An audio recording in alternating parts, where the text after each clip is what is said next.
So we are starting with SEBI as a subject, which is securities law. Very interesting subject, very technical subject. आपका पूरे executive में जो सबसे technical और जो सबसे इंटरेस्टिंग सब्जेक्ट है वो सेबी है. क्लियर. अब टेक्निकल तो है by virtue of its nature of subject and interesting मैं बना दूंगा. डन. चलो. अब before we go to the subject, let's understand some basic things. एक चीज बताओ, व्हाट इज मार्केट? अगर हम लोग बोलते हैं कोई एक मार्केट है, तो मार्केट का मतलब क्या होता है? जहां पे आप बाइंग एंड सेलिंग कर सकते हो. मतलब we can say that place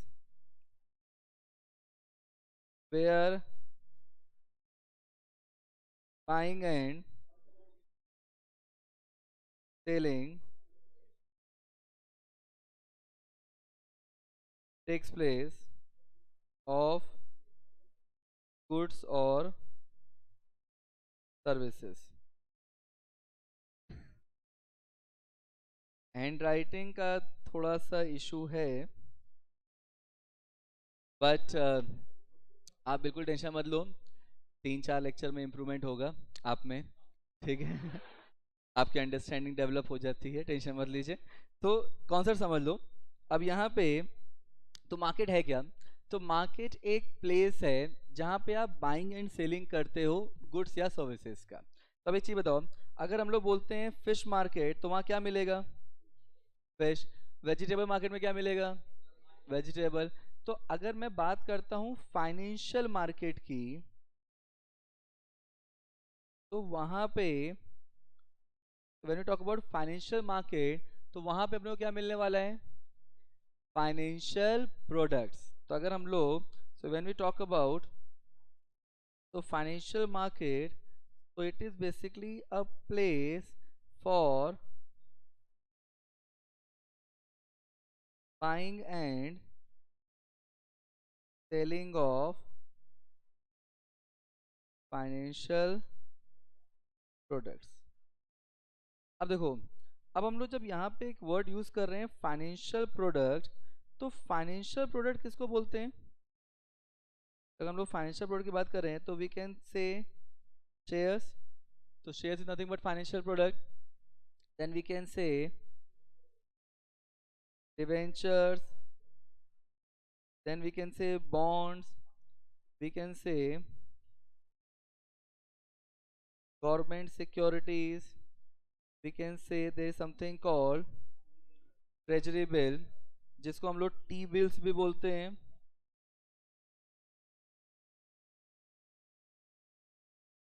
then we can say certificate of deposit, जिसको शॉर्ट में क्या बोलते हैं? COD. now that is also nothing but financial product. there is something called commercial paper, इसको शॉर्ट में CP बोलते हैं, एक्सेट्रा एक्सेट्रा. अब ये सब क्या है? These are nothing but financial product. अच्छा, अब इसमें से ना कुछ नाम ऐसे हो सकते हैं जो आपने सुने हो. For example shares, debentures, bond, ये अपने लोगों ने सुना हुआ है यहाँ पे. तो शेयर्स, डिवेंचर, बॉन्ड ये सुना हुआ है. अच्छा, गवर्नमेंट सिक्योरिटी सुना है?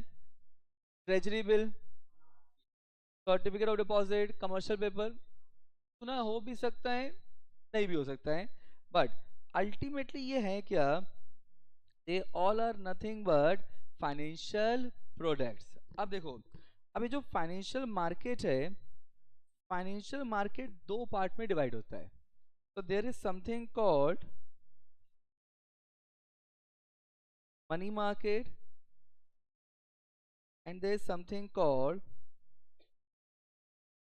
Capital market. क्लियर? ये वर्ड सुना है, money market and capital market. अब देखो, अब अगर हम लोग मनी मार्केट की बात करते हैं, तो मनी मार्केट क्या है? तो अगर हम लोग मनी मार्केट देखें, तो इट इज बेसिकली तो market for short term lending and borrowing. Clear? So money market is basically a market for short term lending and borrowing. अब यहाँ पे इस मार्केट का टेन्योर कितना होता है? तो टेन्योर ऑफ, हम लोग जो मनी मार्केट में इंस्ट्रूमेंट इशू करते हैं इनका टेन्योर कितना है? Is up to 1 year. तो मनी मार्केट इंस्ट्रूमेंट का जो टेन्योर है वो कितना है? 1 साल तक. अब देखो, अब यहाँ पे मनी मार्केट में जो इशूअर है और यू कैन से जो बोरोवर है, मतलब मनी मार्केट में कौन पैसा रेस कर रहा है? तो it is always government of India to Reserve Bank of India. Clear? तो मनी मार्केट का जो मेजर बोरोवर है, जो मेजर इशूअर है, जो फंड रेजिंग कर रहा है वो कौन है? It is government of India through Reserve Bank of India. अब यहाँ पे मनी मार्केट का जो इन्वेस्टर है, मतलब जो मनी मार्केट में आप बोरोवर समझो तो लेंडर समझ सकते हो, कि मनी मार्केट में पैसा मेजरली इन्वेस्ट करता कौन है? So is a major investor और lender. So it is basically banks, mutual fund, then insurance company, pension fund, नाम सुना है सर? Then provident fund, then foreign institutional investor, etc, etc. Clear? So they are the major investor और lender. तो यहाँ पे banks, mutual fund, insurance company, pension fund, provident fund, ये सब कौन है? They are the money market में जो इन्वेस्टर होते हैं. क्लियर? अब देखो, अब इस मार्केट में ना जो सबसे बड़ा बेनिफिट है वो ये है कि इस मार्केट में कोई रिस्क नहीं है. तो ये बेसिकली नो रिस्क मार्केट है, मतलब इस मार्केट में कोई डिफॉल्ट रिस्क नहीं है. तो नो डिफॉल्ट रिस्क. अब इस मार्केट में जो रिटर्न मिलता है वो मिलता है बट कम मिलता है कंपेयर टू कैपिटल मार्केट. तो यहाँ पे लेस रिटर्न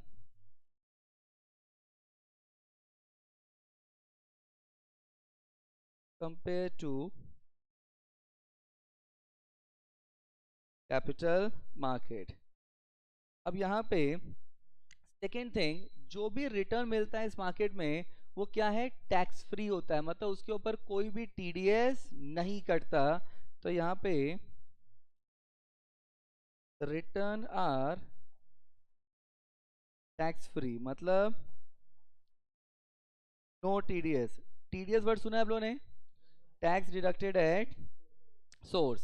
अब यहाँ पे अच्छा, इस मार्केट का पर्पस क्या है? तो पर्पस ऑफ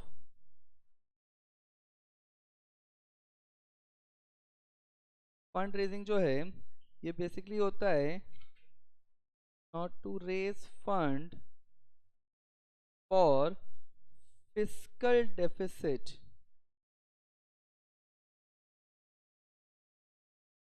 मतलब यू कैन से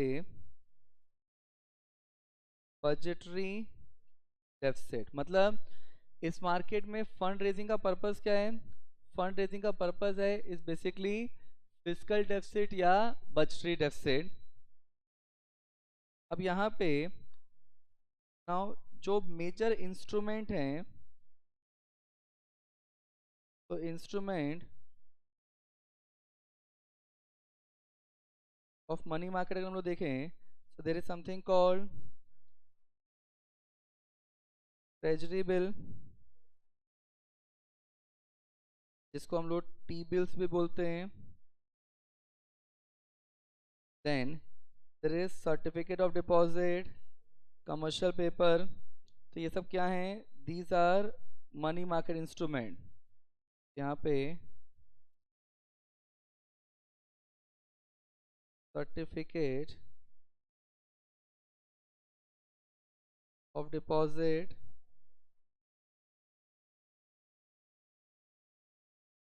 commercial paper,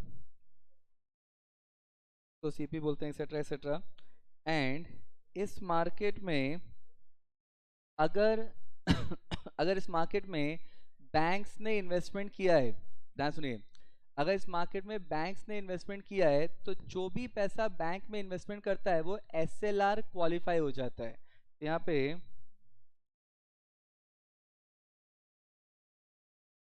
investment made by bank now shall qualify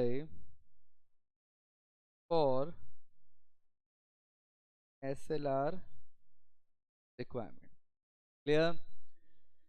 अब आप लोग सोच रहे हैं हो क्या रहा है एक्चुअली, बराबर ऐसे सोच रहे हैं ना, I know.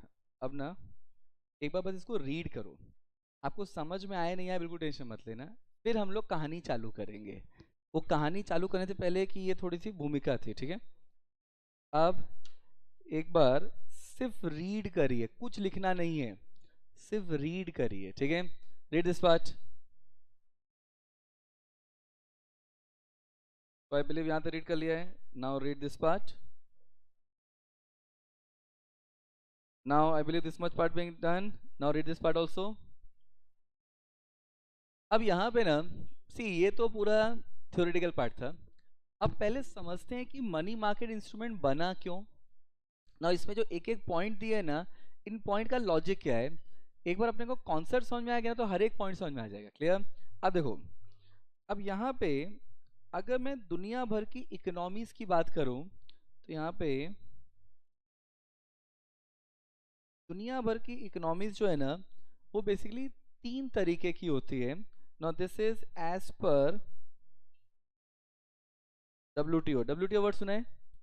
World Trade Organization. Clear?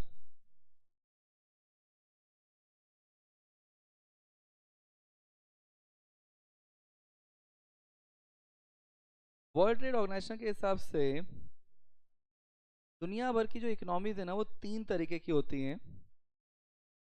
There is something called develop economies, there is something called developing economies, and there is something called least develop economy.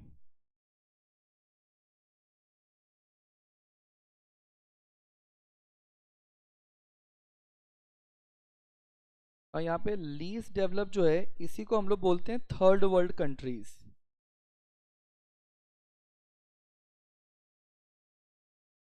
Third world, दुनिया के जो सबसे गरीब देश है ना, भूखे नंगे देशों का जो समूह है, they are called third world countries. अब इंडिया कहाँ है? इंडिया डेवलप इकोनॉमी है कि डेवलपिंग इकोनॉमी है? आपको ऐसा बताया गया होगा कि इंडिया एक डेवलपिंग इकोनॉमी है, ये आपके साथ धोखा है, आपके फीलिंग्स के साथ, क्योंकि इंडिया LDC है। देखो मैं ये नहीं बोल रहा हूँ कि इंडिया एक गरीब कंट्री है, no, India is no longer a poor economy. In fact, we are the fifth largest economy in the world now. The first largest economy is US. The second largest economy is China. The third largest economy is Japan. Fourth largest is Germany, and fifth largest is we. Clear?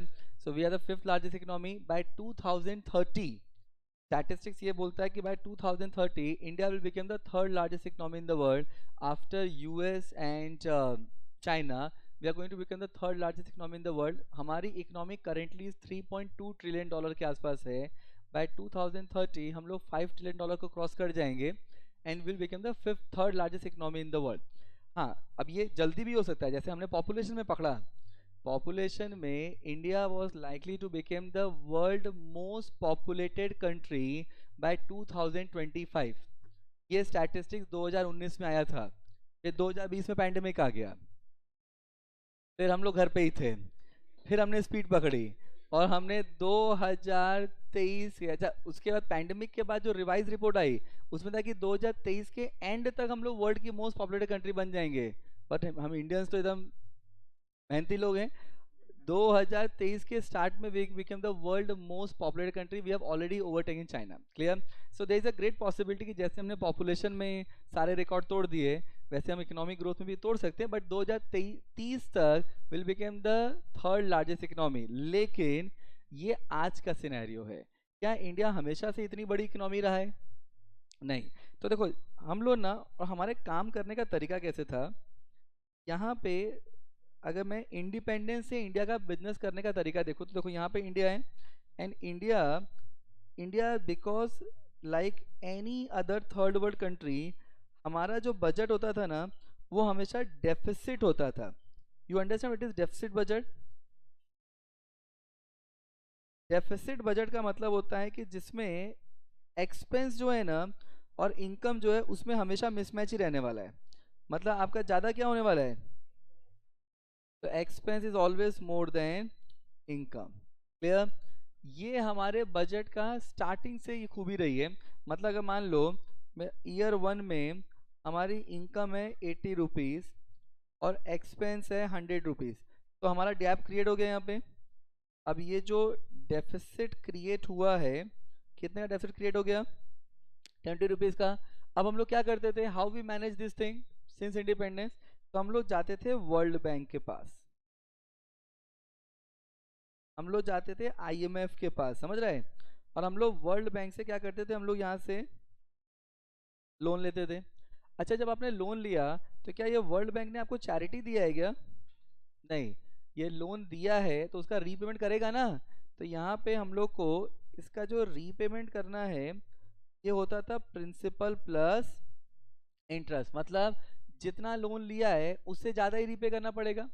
कि मैं numbers में नहीं जा रहा हूँ, concept बना रहा हूँ, ठीक है? तो अगर आप मैंने लोन लिया मान लो 20 रुपए का, तो मेरे को रीपेमेंट 20 का नहीं करना होगा, 20 से ज़्यादा करना होगा, 20 प्लस समथिंग।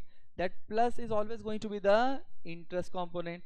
अच्छा, ऐसा तो था नहीं कि हम लोग ने सिर्फ एक साल हमारा डेफिसिट बजट था, हमारा तो हर साल डेफिसिट ही था। मान लो मेरा ईयर 2 में इनकम है 125, एक्सपेंस 100 है, इनकम हो गया, एक्सपेंस हो गया 125, मतलब मेरा वापस डेफिसिट क्रिएट हो गया 25 का। क्या करें? चलो वर्ल्ड बैंक, हम लोन पे लोन लेते गए। अच्छा, ईयर 3 में अब समझो, ईयर 3 में मान लेते मेरी इनकम हो गई 125 एंड एक्सपेंस है 150, तो यहाँ पे पहले ही मेरा डेफिसिट कितने का है? 25 रुपए का। और अगर मान लो ईयर 3 में अपने को ये जो लोन लिया था ना पहले साल वाला वो रीपे करना है। जनरली ये लोन लॉन्ग टर्म लोन होते हैं, बट अगर मान लो मेरे को ये लोन रीपे करना है तो क्या मेरे पास रीपेमेंट करने के लिए फंड है? नहीं। तो हम लोग क्या करते थे यहाँ पे, तो यहाँ पे हम लोग इस रीपेमेंट के लिए इस साल लोन बढ़ा के लेते थे। मतलब हम लोग ने क्या किया, इस साल हमने लोन लिया 50 रुपए का। मतलब how the economy was functioning, कि हम लोग लोन ले रहे थे और लोन ले रहे थे, लोन के रीपेमेंट के लिए लोन ले रहे थे, फिर लोन के इंटरेस्ट पेमेंट के लिए लोन ले रहे थे। मतलब हम लोन पे लोन पे लोन पे लोन लिए जा रहे थे, and that's how we fall under the concept called debt trap. ये वर्ड समझते हैं आप लोगों? ट्रैप मतलब फंसना, और हम किस में फंस गए? डेट में। क्लियर? इकोनॉमी की हालत इतनी बुरी हो गई कि हमारे पास जब हम लोग वर्ल्ड बैंक से लोन मांगने गए towards late 1980s and early 1990s में, हमारी इकोनॉमी की हालत इतनी ख़राब हो गई थी कि हमारे पास कंट्री चलाने के लिए पैसा ख़त्म हो चुका था, हमारी करेंसी डिवैल्यू हो चुकी थी, हमारे पास इकोनॉमी चलाने के लिए फंड ही नहीं था। और हमने जब वर्ल्ड बैंक को, जितने भी इंटरनेशनल मॉनेटरी फंड्स हैं, इन सबको फंडिंग के लिए अप्लाई किया तो उन्होंने हमको फंड देने से मना कर दिया। There is a world rating agency, एक कंपनी है उसका नाम है मूडी, MOODY, मूडी। ये लोग इकोनॉमी को रेटिंग देते हैं, इन्होंने इंडिया की रेटिंग को डाउनग्रेड कर दिया था, जिससे कि दुनिया के बड़े बड़े लैंडिंग इंस्टीट्यूशन हमको लोन देने में इंटरेस्टेड नहीं थे। तो अब हम लोग करें क्या, इकोनॉमी कैसे चलाएं? तो हम लोग गए, तो हम लोग इंडिया ने उस समय अपनी इकोनॉमी को बचाने के लिए हम लोग बैंक ऑफ लंदन के पास गए, और उसके सामने हमारा जितना भी गोल्ड रिजर्व था उसको हम लोग ने प्लेज कर दिया। समझ रहे हैं? ये late 80s and early 90s की मैं बात कर रहा हूँ। तो हमने जितना गोल्ड रिजर्व था उसको प्लेज किया। प्लेज करना मतलब गिरवी रखा, और उससे हमने क्या किया, उससे हमने लोन लिया। अच्छा, अब ये लोन ले जाके हमने वर्ल्ड बैंक को दिया, तो वर्ल्ड बैंक ने हमको वापस फंड रिलीज किया, बोला कि ठीक है ये हम आपको अभी दे रहे हैं, बाद में वापस आपको पे करना पड़ेगा। अब प्रॉब्लम समझो, एक तो पहले इकोनॉमी की हालत खस्ता है, ऊपर से हमने गोल्ड रिजर्व भी बैंक ऑफ लंदन के सामने रख दिया। अच्छा ये भी तो लोन ही है ना, इसको भी रीपे कराना पड़ेगा। अब अगर इसको रीपे नहीं किया तो सोना भी चला जाएगा। मतलब हमारी इकोनॉमी सबसे बुरे दौर से गुजर रही थी, समझ रहे हैं। वर्ल्ड बैंक लोन दे नहीं रहा है, लंदन बैंक ने लोन दिया है गोल्ड के सामने, जो भी रीपे करना है। मतलब इस तरीके से हम किस तरीके से अपने को उभारें, हमको यही नहीं समझ में आ रहा था। This was one of the most severely hit economic situation India have face. जो अगर आप करेंटली देखोगे तो जो इस समय पाकिस्तान की हालत है, जो इस समय श्रीलंका की हालत है, जो इस समय बांग्लादेश की हालत है, late 1980s and early 1990s में हम लोग उस दौर में फंसे हुए थे। ये था सिक्के का एक साइड, ठीक है। अब देखो, अब दूसरा जो है, यहाँ पे इन्वेस्टर मार्केट में, मतलब कैपिटल मार्केट में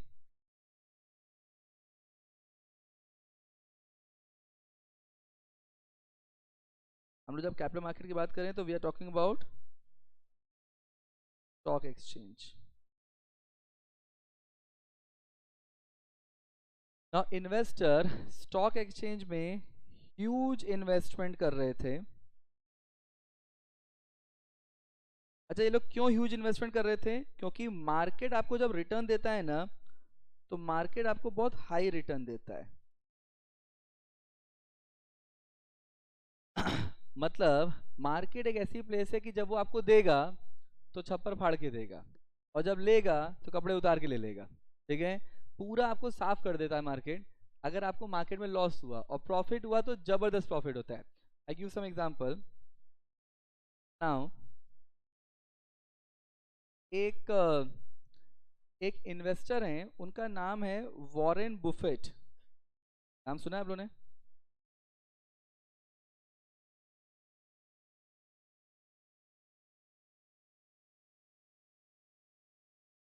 वॉरेन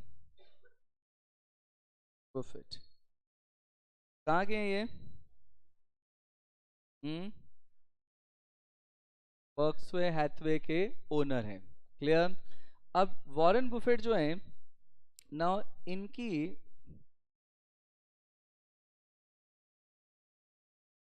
ना यहाँ पे अब ये जो है ना, ये यूएस के one of the leading investor हैं। अब इनकी जो नेटवर्थ, जो लास्ट रिपोर्टेड इनकी नेटवर्थ आई थी पैंडेमिक के टाइम पे, अगस्त 2020, उस समय इनकी जो नेटवर्थ आई थी वो थी 78.9 बिलियन डॉलर। क्लियर। अच्छा यहाँ पे आ, ये दुनिया के अगर टॉप रिचेस्ट पर्सन को देखोगे ना, तो उसमें आपको टॉप 5 में हमेशा मिल जाएंगे। अच्छा इस समय दुनिया का टॉप रिचेस्ट पर्सन कौन है? इलॉन मस्क वापस आ गए। हमारे गौतम अदानी साहब थे, वो सेकंड रिचेस्ट पर्सन आए थे, इस समय वो 23rd पोजीशन पे चले गए हैं। हिंडनबर्ग की रिपोर्ट के बाद जो स्लिप हुआ वो ऑलमोस्ट 150 बिलियन का स्लिप हो गया नीचे, and he is not 23rd richest person in the world. तो इस समय इलॉन मस्क वापस रिचेस्ट पर्सन है। सेकंड रिचेस्ट पर्सन है जो अपना दिस अमेजन के ओनर जो हैं। सो दीज आर द, ये सब रिचेस्ट पर्सन की लिस्ट में हैं। अब इसमें आपको वॉरेन बुफेट हमेशा टॉप 5 में तो मिल ही जाएंगे। क्लियर। अच्छा तो क्या इन्होंने इन्होंने क्या बाकी रिचेस्ट पर्सन से कम पैसा कमाया है? नहीं, ये दुनिया के ना सबसे बड़े फिलेंथ्रोपिस्ट हैं। फिलेंथ्रोपिस्ट उसको बोलते हैं जो चैरिटी करता है। मतलब ना he is a biggest charity maker हैं ये।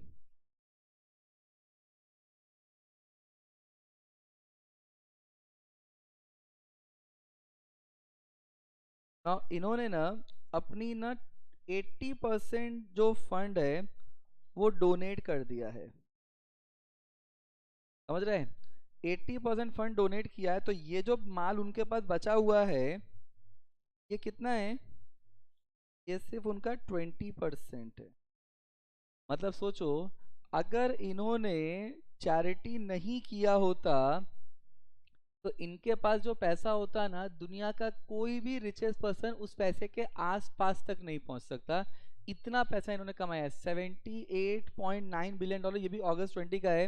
अब तो ऑलमोस्ट 3-4 साल बाद के बाद तो इस number is almost touching to 100 billion dollar के आसपास पहुंच चुके हैं। अब ऐसे ही इंडिया का वॉरेन बुफेट कौन है, जिनको इंडिया का वॉरेन बुफेट बोलते थे? राकेश झुनझुनवाला, नाम सुना है? रा-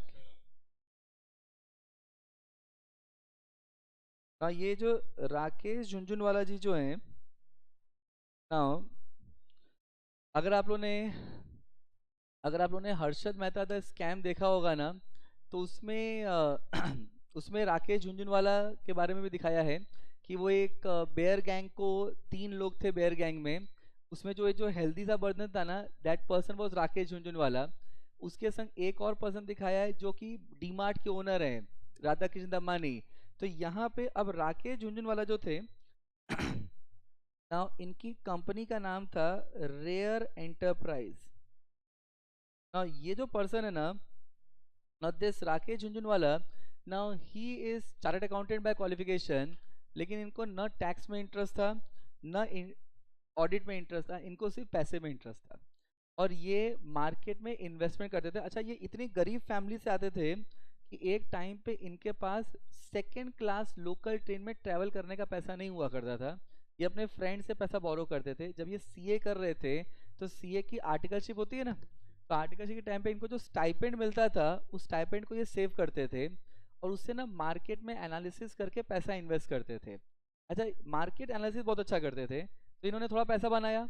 अच्छा, उससे इन्होंने और इन्वेस्टमेंट किया और पैसा बनाया। इससे उनके फ्रेंड्स को भी थोड़ा कॉन्फिडेंस आया, उन्होंने भी इनको पैसा दिया, उसको भी इन्वेस्ट किया, उनसे प्रॉफिट चार्ज किया। समझ रहा है? This is how he was making the money. अब इन्होंने 1985 में, और ये सब रियल नंबर मैं आपको बता रहा हूँ, 1985 में एक कंपनी थी टाटा टी, नाम सुना है? और टाटा टी, इनकी लाइफ का जो टर्निंग पॉइंट था ना, वो यहाँ से चालू हुआ था। इन्होंने 1985 में टाटा टी के 5,000 शेयर्स परचेज किए थे, now at the rate of 43 rupees. Now and after 3 months इस कंपनी का शेयर हो गया था 143 रुपीज। मतलब इनको 3 महीने में कितने का प्रॉफिट हुआ? 100 रुपये पर शेयर। कितने शेयर लिए थे? 143।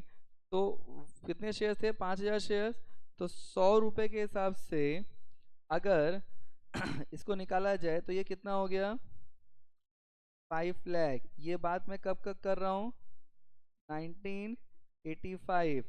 आज के तारीख में अगर इस पैसे का मल्टीपल निकालना है, तो इस पैसे को 68 से मल्टीप्लाई करो, ऑलमोस्ट 70 से, इन्फ्लेशन इंडेक्स के पॉइंट से बता रहा हूँ, ठीक है? 70 से मल्टीप्लाई करो तो आज की वैल्यू बनेगी ये। मतलब he made a good amount of profit. इसके बाद इन्होंने एक कंपनी में इन्वेस्टमेंट किया जिसका नाम था टाइटन। टाइटन टाटा की फ्लैगशिप कंपनी है जो वॉच मैन्युफैक्चरिंग में है। देखो हमारे दिमाग में ना जब टाटा ये वॉच मार्केट में आया था, उस समय इंडिया में सिर्फ एक ही कंपनी थी, पता है आपको? अपने पिताजी लोग से पूछना, पहले के टाइम पे ना सिर्फ एक ही कंपनी थी वॉच मार्केट में, उसका नाम था HMT।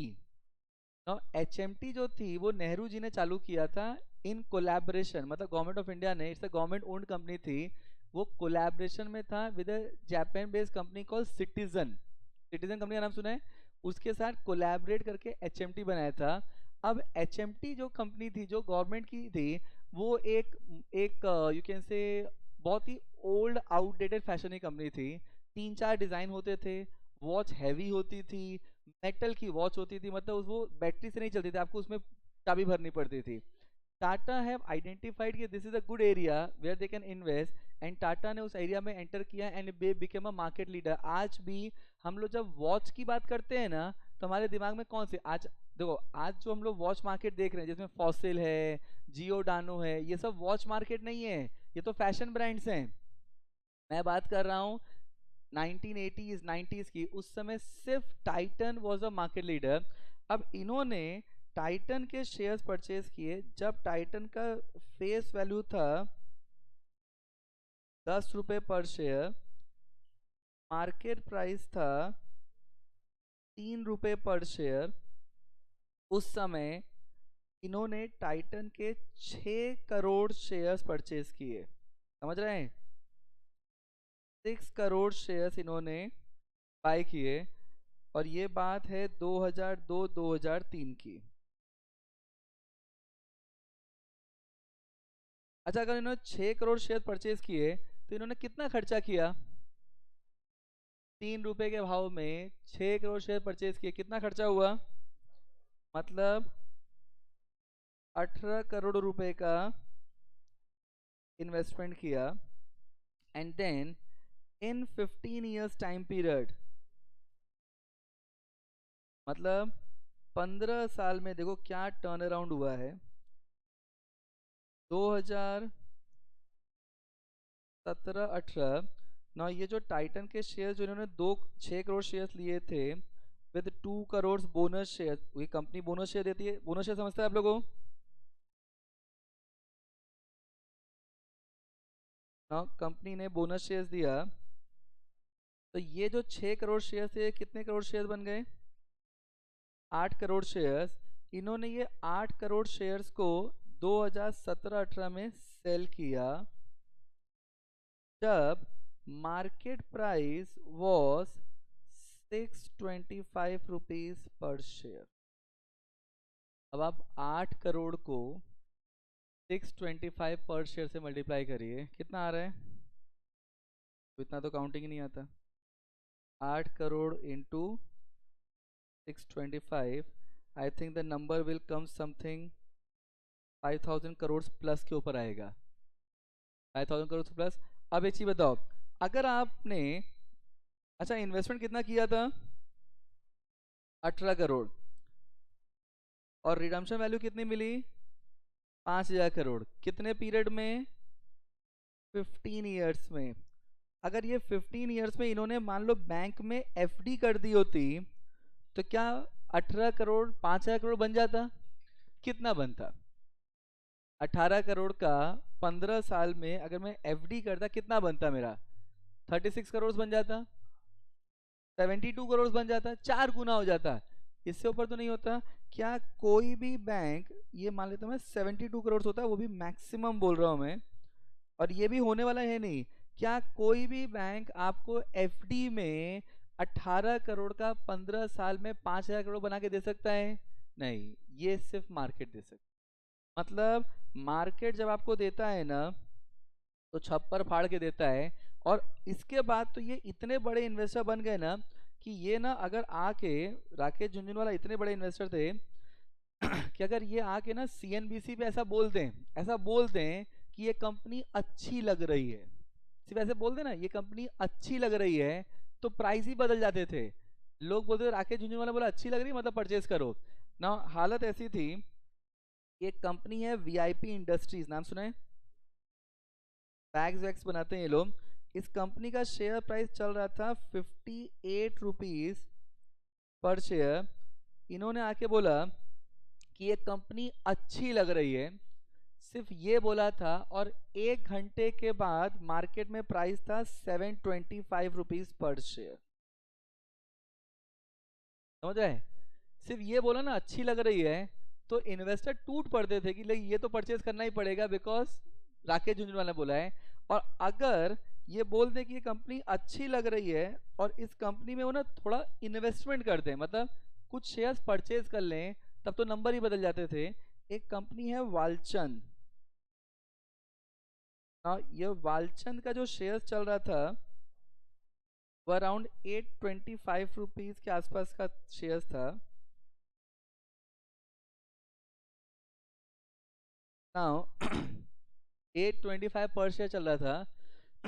इन्होंने बोला ये कंपनी अच्छी लग रही है सीएनबीसी में, और उस कंपनी के सिर्फ 100 शेयर्स परचेज किए थे, सिर्फ 100 शेयर परचेज किया मार्केट क्लोजिंग के टाइम पे। मार्केट का टाइमिंग क्या होता है? 9 से लेके 3:30 बजे तक, बराबर।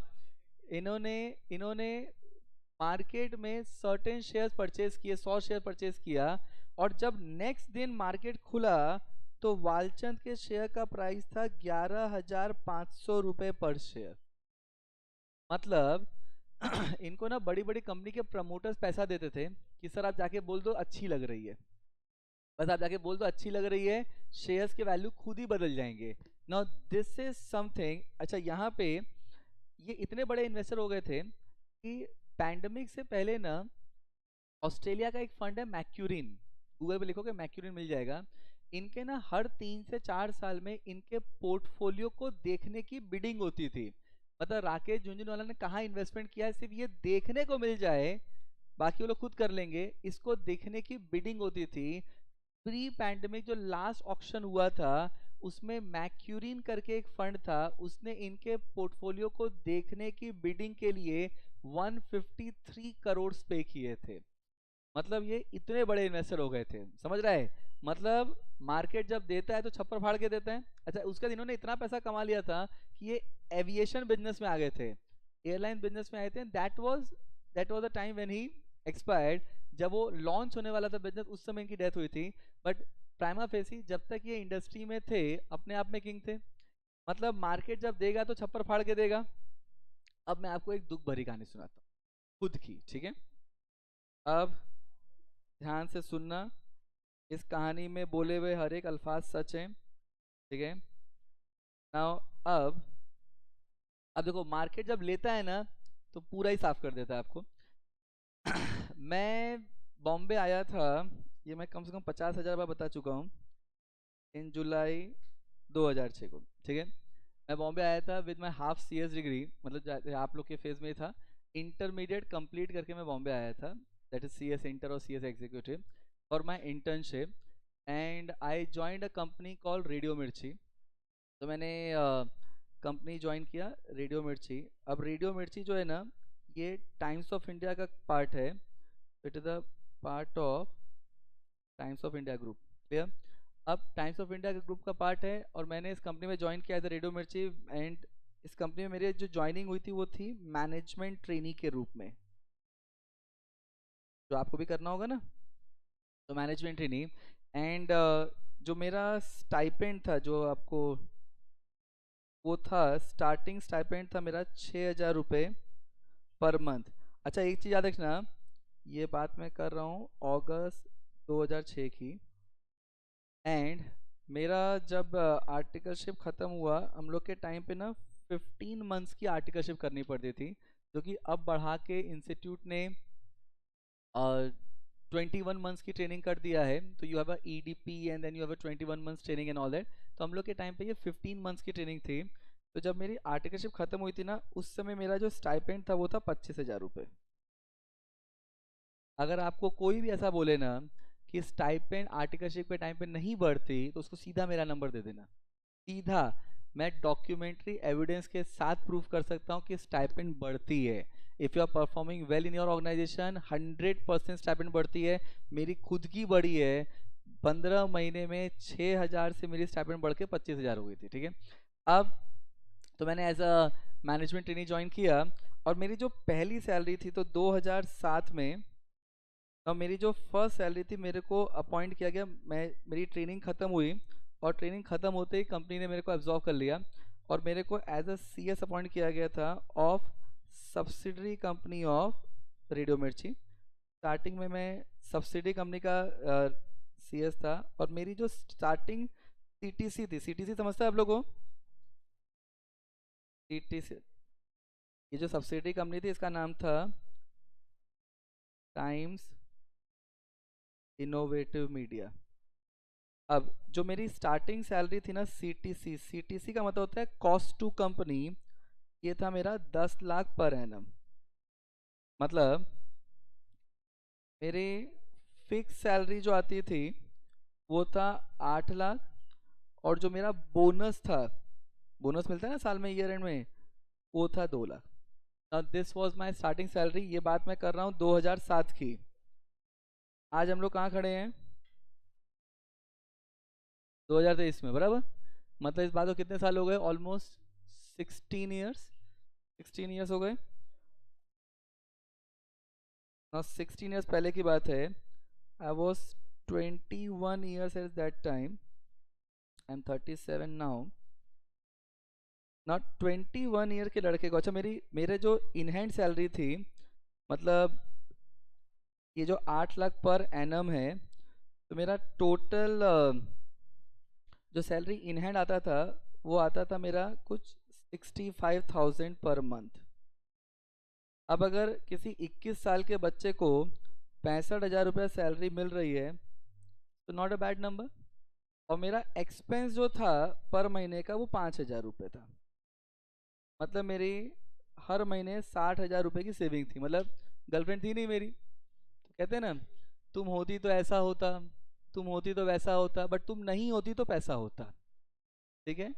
तो इससे क्या सीखा हमने कि इस सब फालतू मोह माया में नहीं फंसने का, पैसा कमाने का. ठीक है.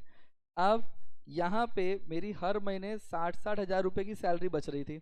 अब मैं सोचूं मैं करूं क्या इस पैसे का, कितना पैसा बच रहा है. तो और my father was working at that time. He was India head in a company call Kumar Mangalam Aditya Birla group of company का नाम सुना है, जिसको इस समय कुमार मंगलम बिरला हेड कर रहे हैं ना. उसमें वो इंडिया हेड थे सीमेंट डिवीजन के. तो उनको मेरा पैसा चाहिए ही नहीं था, अच्छी खासी उनकी सैलरी आ रही थी.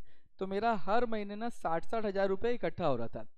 मैंने सोचा यार करूँ क्या इसका. तो मैंने कहा चलो एक काम करते हैं, मार्केट में इन्वेस्टमेंट करना चालू करते हैं. तो जनवरी मैंने जनवरी 2008 में एक कंपनी है, उसका नाम है, मैंने अपना डीमैट अकाउंट ओपन किया. डीमैट समझता है आप लोगों, कितनों किसी के पास है डीमैट अकाउंट यहाँ पे? Anyone having demat account? Okay. तो मैंने अपना डीमैट अकाउंट ओपन किया और मैंने सीधा फर्स्ट कंपनी जो मेरी लाइफ की थी जिसमें इन्वेस्टमेंट किया उसका नाम था इस्पात इंडस्ट्री. लक्ष्मी मित्तल की कंपनी है ये. अब इस कंपनी का मैंने 10,000 शेयर्स परचेज किया ना. उस समय शेयर का प्राइस चल रहा था 21 रुपीज़ पर शेयर. मतलब क्या पैसा तो बहुत था ना मेरे पास. तो मैंने कितना खर्चा किया, तो 10,000 इंटू 21 मतलब 2.1 लैक्स प्लस ब्रोकरेज. ब्रोकरेज समझता है आप लोगों? आप जब मार्केट से शेयर परचेज करते हो तो आपको कुछ ब्रोकरेज पे करना पड़ता है. मतलब मेरा कुछ अराउंड 2.25 लैक्स के आसपास का खर्चा हुआ. क्लियर? अच्छा मैंने ना अपने मैंने तो इन्वेस्टमेंट किया ही, और मैंने अपने जिया जी को एडवाइस दिया कि जिया जी इन्वेस्टमेंट करो. मैंने पूरा कैलकुलेशन कर लिया है, जबरदस्त कंपनी है, ऐसा रिटर्न देगा कि मतलब आपकी तबीयत खुश हो जाएगी. ठीक है. अब होता क्या है ना कि कोई 21-22 साल का बच्चा है, डिग्री हो गई, पास हो गया, जॉब लग गई, सैलरी भी मिल रही है, लेकिन हम उसको मानते हैं बच्चा ही है. हम 21-22 साल के बच्चे के कहने पे इन्वेस्टमेंट नहीं करते. तो बोले हाँ हाँ करेंगे करेंगे, नहीं किया. 3 महीने बाद इस्पात का रेट हो गया 65 रुपीज़. अब मैंने क्या किया, मैंने 10,000 शेयर बेच दिए. मतलब मेरे को कितना मिला, 6.5 लैक्स माइनस ब्रोकरेज. ब्रोकरेज क्या होता है, जो आपको ब्रोकर को पे करना पड़ता है when you buy the shares as well as when you sell the share. तो मेरे को टोटल कुछ 6.25 लैक्स के आसपास का अमाउंट आया. और मेरे को इस पूरे प्रोसेस में 4 लाख रुपए का शुद्ध प्रॉफिट हो गया. समझा? अब मेरा कॉन्फिडेंस तो नेक्स्ट लेवल पे चला गया. और जिया जी को डिसअपॉइंटमेंट किया, अरे शिट यार, देखो कमाना हर आदमी चाहता है. ठीक है. फिर आई नेक्स्ट फेज पे हम लोग पहुंचे. अब आया अप्रैल 2008. ठीक है. अब एक कंपनी है, उसका नाम है ईटीसी एंटरटेनमेंट. आपने कंपनी का नाम सुना है? म्यूजिक की कंपनी है, गाने वाने की कंपनी है. अब इस कंपनी का नाम अंदर से इसकी टिप आई थी, सीधे सीएफओ ने ही टिप दी थी मेरे को कि कंपनी में हम लोग कुछ बड़ा कर रहे हैं, मतलब दोस्त थे. अब यहाँ पे इस कंपनी का भाव चल रहा था 51 रुपीज़ पर शेयर. ठीक. अब मैंने अपने जिया जी को बोला कि जिया जी 7 दिन में खेला होने वाला है, आप इन्वेस्टमेंट करो, 7 दिन में नंबर बदल जाएंगे. अब इस बार ना वो बड़े डायलेमा में थे, यार करें नहीं करें, करें नहीं करें, मतलब कमाना भी है लेकिन पता नहीं डूब न जाए पैसा. नहीं किया. 7 डेज के बाद ना इस कंपनी का रेट था 76 रुपीज पर शेयर। देखो ये जो मैं आपको कहानी सुना रहा हूँ ना, इसमें बोले हुए हर एक अल्फाज सच है, इसका पूरा वास्तविकता ही है ये, समझ रहे हैं। 50% का एप्रिसिएशन मिला, मतलब मैंने अपना पूरा 4 लाख रुपए यहाँ इन्वेस्ट कर दिया था, और ये 4 लाख कितना बन गया, 6 लैक्स। 50% का एप्रिसिएशन हुआ तो 4 लैक्स बन गया मेरा, सीधा 6 लैक्स। अब मेरे जिया जी को ना मेरे पे पूरा कॉन्फिडेंस आ गया था, ठीक है। उनको समझ में आ गया कि भाई देखो दुनिया में कुछ गिफ्टेड लोग भी होते हैं, उम्र से जजमेंट नहीं करना चाहिए, कुछ होते हैं समझदार लोग। अब वो मेरे से ना सामने से पूछते थे कि बताओ यार कोई इन्वेस्टमेंट का कुछ बताओ, कुछ आ रहा है क्या, कुछ बताओ। मैं बोलता हाँ आप टेंशन मत लो बताऊंगा। फिर आई वो शुभ घड़ी, जुलाई 2008। कंपनी का नाम हिंडाल्को।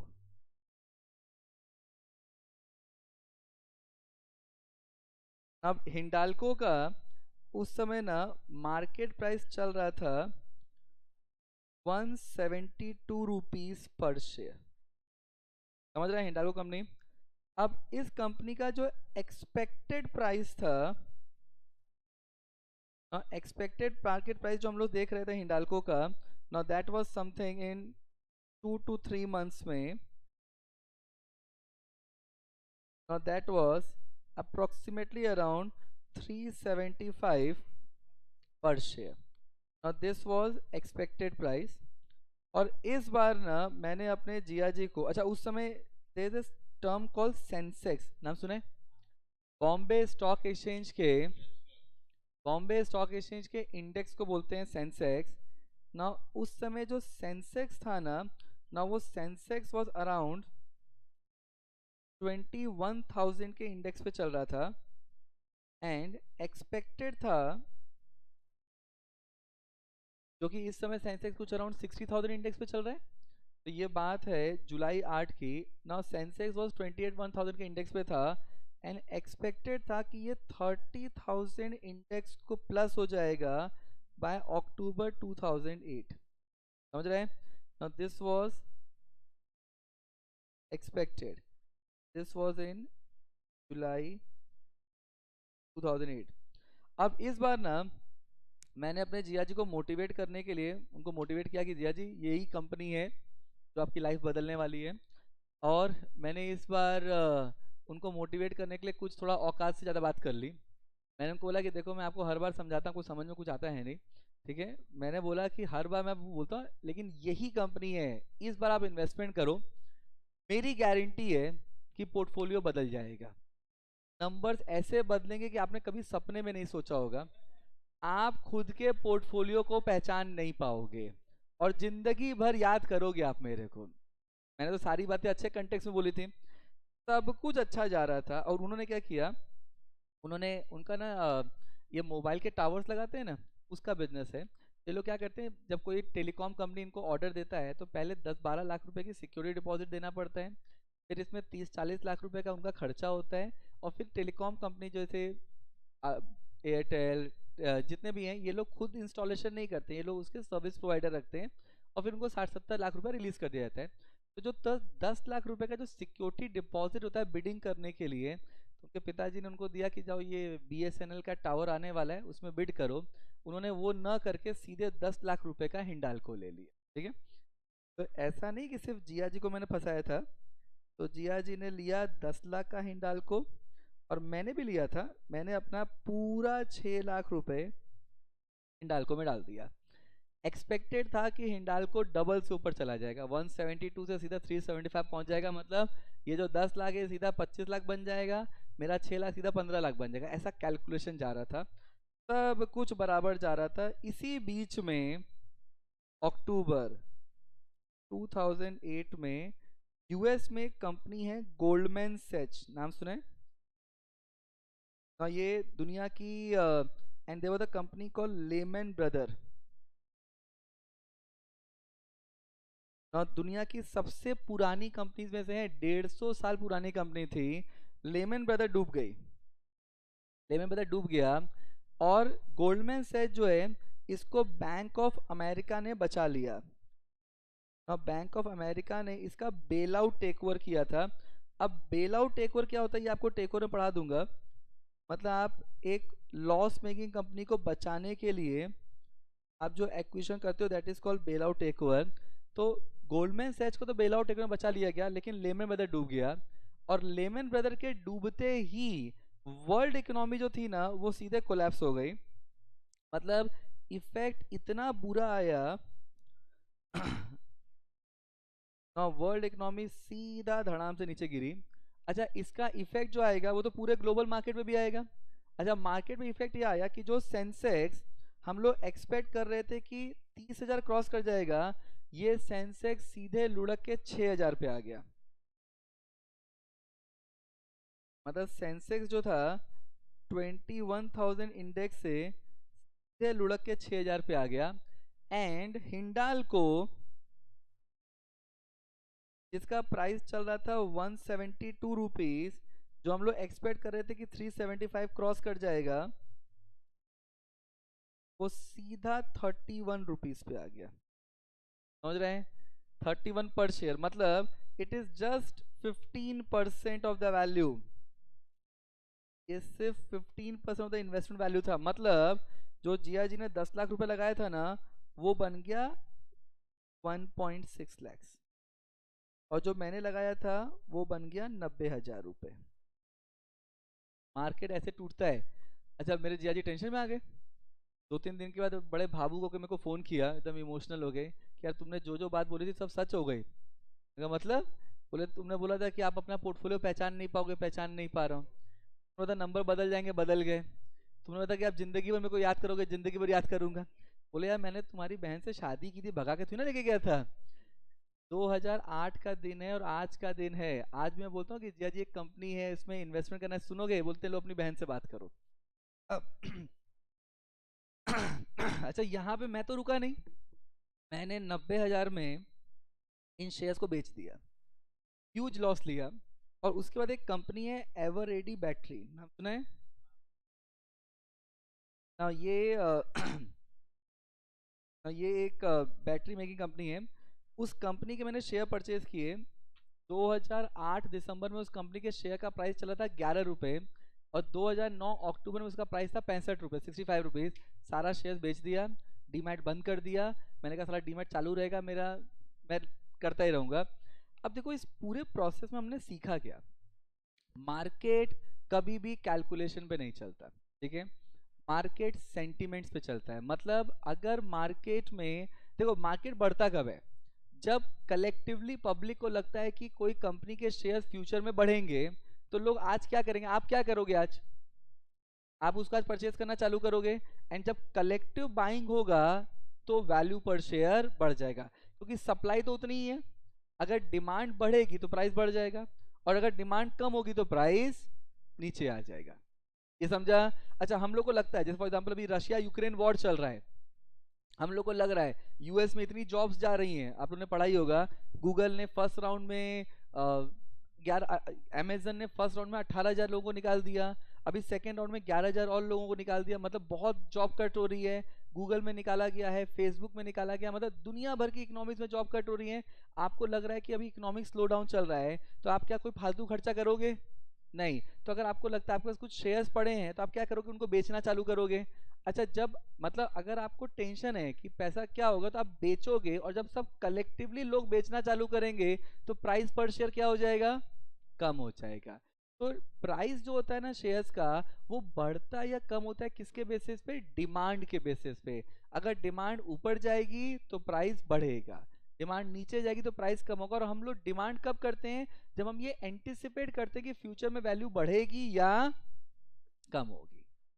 ये समझा? तो देखो दो चीज याद रखना। मैं आपको जब सिखाऊंगा से भी, करोड़ों से नीचे कोई बात ही नहीं होती है, ठीक है? 200 करोड़ 300 करोड़ ऐसी बात होगी। आपको डेरिवेटिव जब सिखाता हूँ तो मैं आपको सीएफए लेवल 2 तक सिखा देता हूँ। मार्केट में ना इन्वेस्टमेंट करना चाहिए, ठीक है, नो डाउट करना चाहिए। आप भी जब अ, अपने अर्निंग फेज में पहुंचोगे तो आप मार्केट में इन्वेस्ट करोगे, आपको करना भी चाहिए। लेकिन दो चीजें याद रखना हमेशा।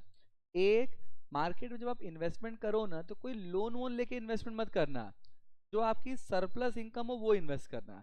क्योंकि मार्केट कैलकुलेशंस पे नहीं चलता, मार्केट सेंटिमेंट्स पे चलता है। अगर कैलकुलेशन में मार्केट चलता ना तो मेरे पास कम से कम 100 करोड़ रुपए तो आज की तारीख में होते। दूसरा, मार्केट में जब इन्वेस्टमेंट करना तो खुद इन्वेस्ट करना, किसी को ज्ञान मत देना।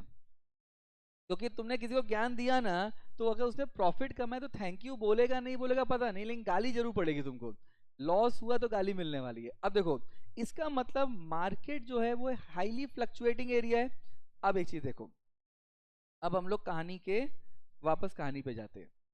अब यहाँ पे हम लोग यहाँ पे थे, एक तरफ हमारी इंडियन इकोनॉमी बुरे हाल में चल रही थी, बुरे हाल में थी, एंड दूसरी तरफ जो इन्वेस्टर है वो मार्केट में ह्यूज इन्वेस्टमेंट कर रहा था। क्यों? क्योंकि वहां पे हाई रिटर्न मिल रहा था। अच्छा, अब गवर्नमेंट ने क्या बोला? गवर्नमेंट ने बोला इन्वेस्टर को कि यार तुम उतना पैसा वहां इन्वेस्ट कर रहे हो, थोड़ा हमको दो।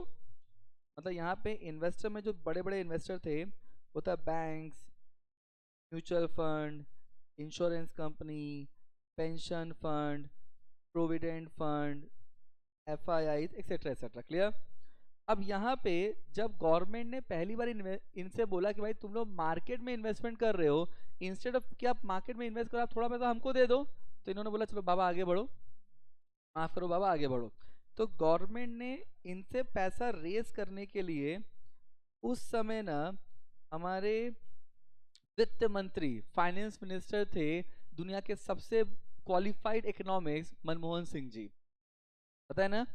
और दुनिया के सबसे क्वालिफाइड पॉलिटिशियन, और उस समय हम लोग बात कर रहे हैं अर्ली 90s की, नरसिम्हा राव जी की सरकार थी, and finance minister Manmohan Singh ji थे, और उस समय उनका दिमाग भी चलता था और जबान भी चलती थी। ठीक है, अब तो क्या बोल भी नहीं पाते हैं सोनिया जी के डर से। तो यहाँ पे अब इन्होंने आरबीआई को, गवर्नमेंट ऑफ इंडिया ने आरबीआई को बोला कि आप पैसा रेस करो।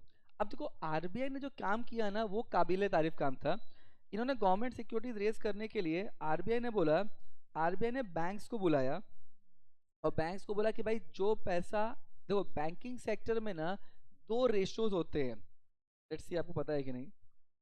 बैंकिंग सेक्टर में दो रेशो होता है, एक होता है सीआरआर, एक होता है SLR. Anyone no what is CRR and what is SLR? So there is something called CRR and there is something called SLR. What is CRR? That is cash reserve ratio. And what is SLR? That is statutory liquidity ratio. Clear? अब देखो, अभी जो CRR चल रहा है ये approximately 4% है, and SLR जो है वो अप्रोक्सीमेटली 23% है। अब ये होता क्या है? I am not asking for the full form, I am asking for the concept, what is CRR and what is SLR. अब सुनो, तो यहाँ पे now what is CRR and what is SLR. देखो सीआरआर जो होता है ना वो कैश के फॉर्म में ना कमर्शियल बैंक को आरबीआई के पास रखना पड़ता है। मतलब it is something the reserve which commercial bank have to keep with RBI. किस फॉर्म में? कैश के फॉर्म में। तो यहाँ पे दिस इज कमर्शियल बैंक, मतलब जितने भी स्केड्यूल कमर्शियल बैंक हैं now have to maintain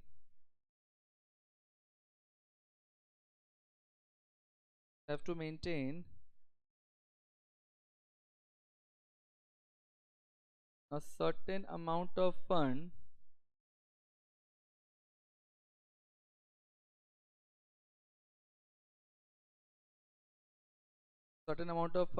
with RBI। तो ये किस फॉर्म में रखेंगे हम लोग? Certain amount of, you can से फंड भी बोल सकते हो या इसको रिजर्व भी बोल सकते हो, with RBI in cash form या in the form of cash।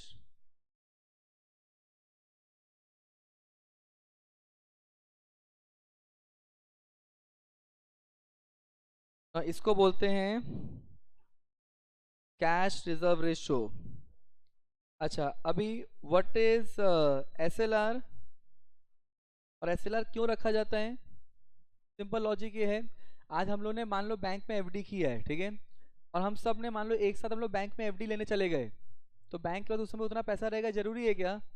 अभी I give an example, US में एक बैंक था सिलिकॉन वैली बैंक, पता है बंद हो गया।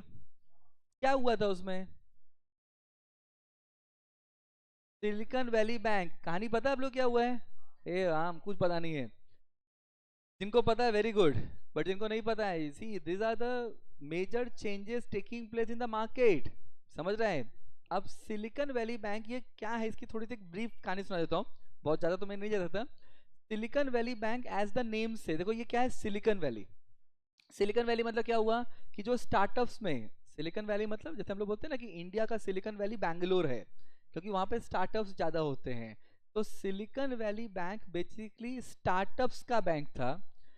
ये बैंक किनको फंड देता था? स्टार्टअप्स को। ये बैंक में जो पैसा लोग रखते थे वो कौन थे? स्टार्टअप्स। अब एक चीज समझो, आज मान लो प्रोविंस एक स्टार्टअप है, अब मैंने फंड रेज किया, तो फर्स्ट ऑफ ऑल मैं जब फंड रेज करूंगा तो मैं यहाँ पे लोन लेना चाहूंगा या इक्विटी लेना चाहूंगा? इक्विटी। समझो, मैं अगर आज स्टार्टअप हूं तो मैं इंटरेस्ट बर्डन लेना चाहूंगा क्या? नहीं। तो मैं, आप लोग शार्क टैंक देखते होंगे, शार्क टैंक इंडिया या शार्क टैंक यूएस, वो लोग क्या करते हैं, वो लोग इक्विटी परचेज करते हैं, आपका एक पर्टिकुलर पर्सन वैल्यूएशन करके आपकी इक्विटी परचेज करते हैं। तो यहाँ पे ना सिलिकॉन वैली बैंक में भी यही हुआ कि सिलिकॉन वैली बैंक में जो स्टार्टअप्स जो पैसा रेज करते थे, अब स्टार्टअप ने मान लो मैंने 100 बिलियन पैसा रेज कर लिया, 100 मिलियन का मैंने फंड रेजिंग कर लिया, लेकिन पूरा पैसा एक साथ तो यूज होने वाला नहीं है। तो मैं क्या करता था, ये पैसा हम लोग सिलिकॉन वैली बैंक में रखते थे।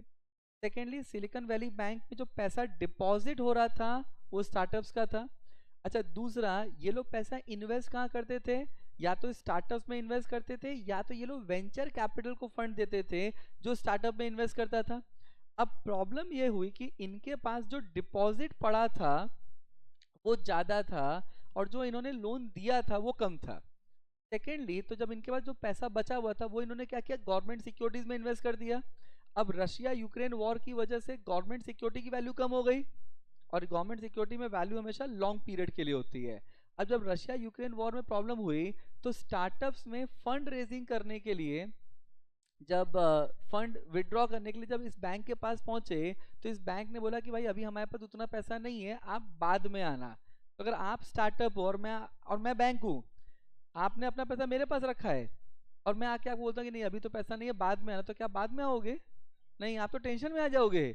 और सारे के सारे डिपॉजिटर पहुंच गए बैंक के पास पैसा मांगने के लिए, जिससे बैंक के पास पैसा ही खत्म हो गया। This was the reason, that is where the US authority have to came into picture and bank became insolvent, समझ रहा है? इसी तरीके से there was a bank called Signature Bank।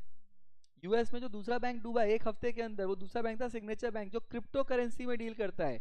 अब क्रिप्टो करेंसी मार्केट इसमें फ्रेजाइल हो रखा है, तो बिकॉज उसके इन्वेस्टर पैसा विड्रॉ करने निकले, पैसा था ही नहीं, बैंक इंसॉल्वेंट हो गया। तो इसका मतलब ये है कि ऐसा इंडिया में ना हो, इसके लिए बैंक्स को क्या करना पड़ता है, कुछ पैसा, मान लो आपने बैंक ने सबको लोन दिया हुआ है, कुछ पैसा रेस किया है, तो कुछ पैसा बैंक को खुद के पास हमेशा मेंटेन करना पड़ेगा, जो वो लोग किस काम के लिए यूज करेंगे, अगर कल की तारीख में डिमांड ज्यादा आ जाती है। तो ये जो स्टैट्यूटरी लिक्विडिटी रेशो है ना, ये वो अमाउंट है जो बैंक को हमेशा अपने पास मेंटेन करना पड़ेगा। तो यहाँ पे amount which commercial bank to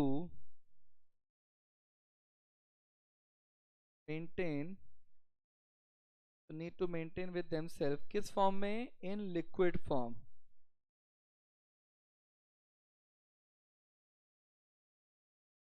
in the form of, किस फॉर्म में रख सकते हो आप, gold, it can be in the form of securities, और it can be in the form of liquid asset.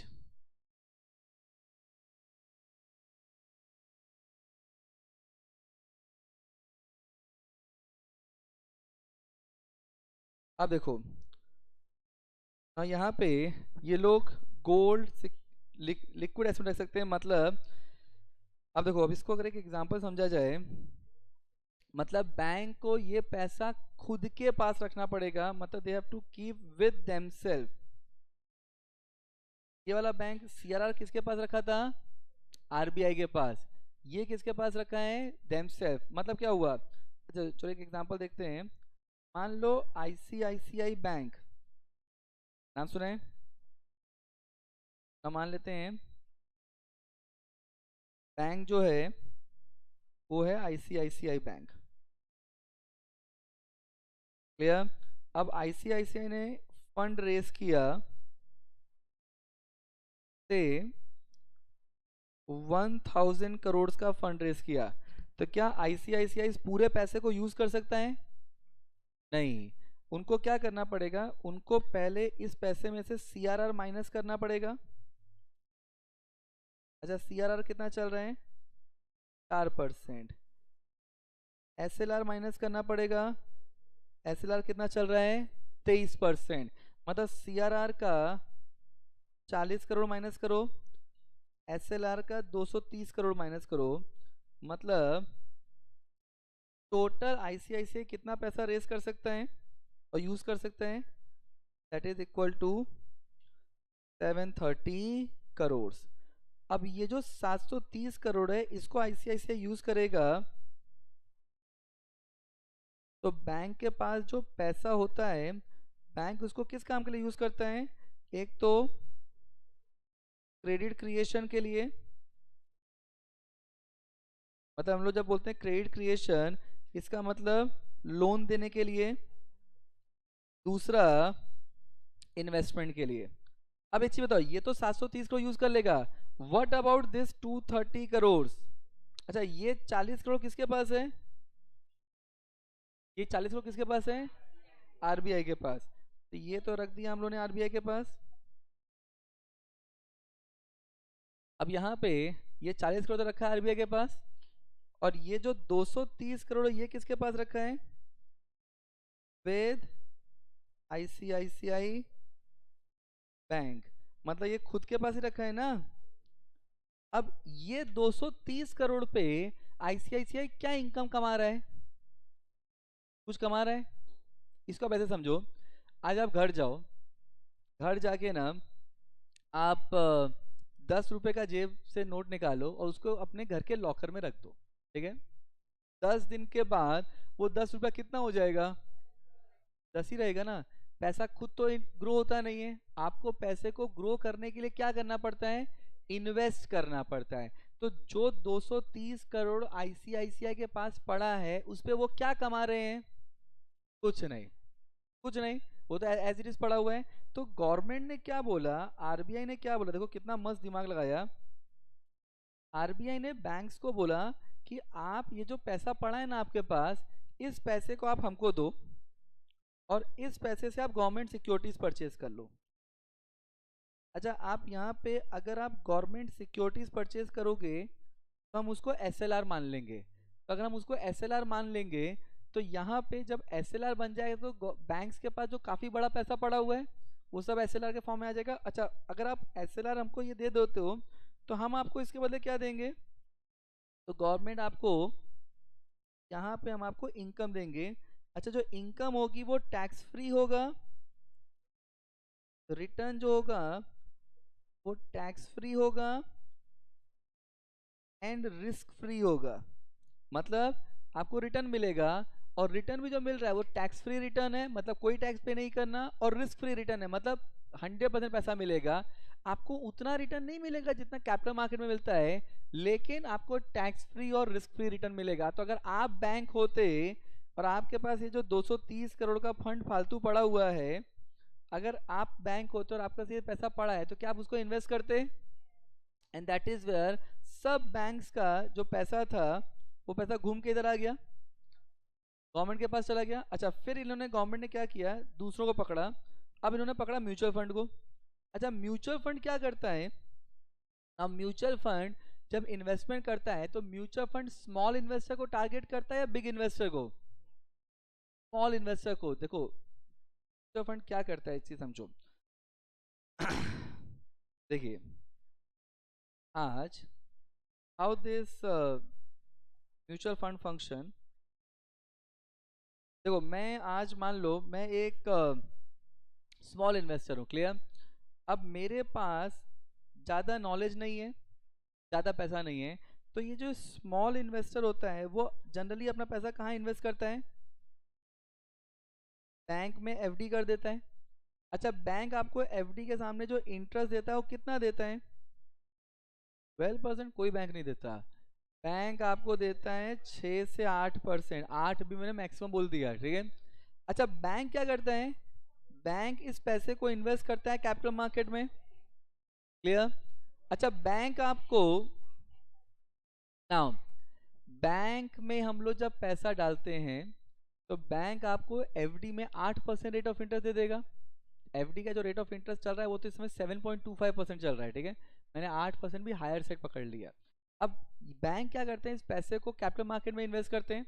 अच्छा, बैंक ने मान लो रिटर्न कमाया X%, आई डोंट नो कितना कमाया, लेकिन ये तो पक्का है कि ये जो X होगा ये always going to be more than 8% होगा। आज बैंक्स के इतने बड़े बड़े ऑफिस है तो वो खर्चे कहाँ से निकालेंगे? ये X% से ही है ना।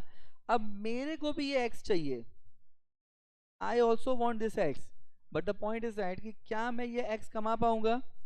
Because I am a small investor, and when I say I am a small investor, मेरे पास लेस नॉलेज है।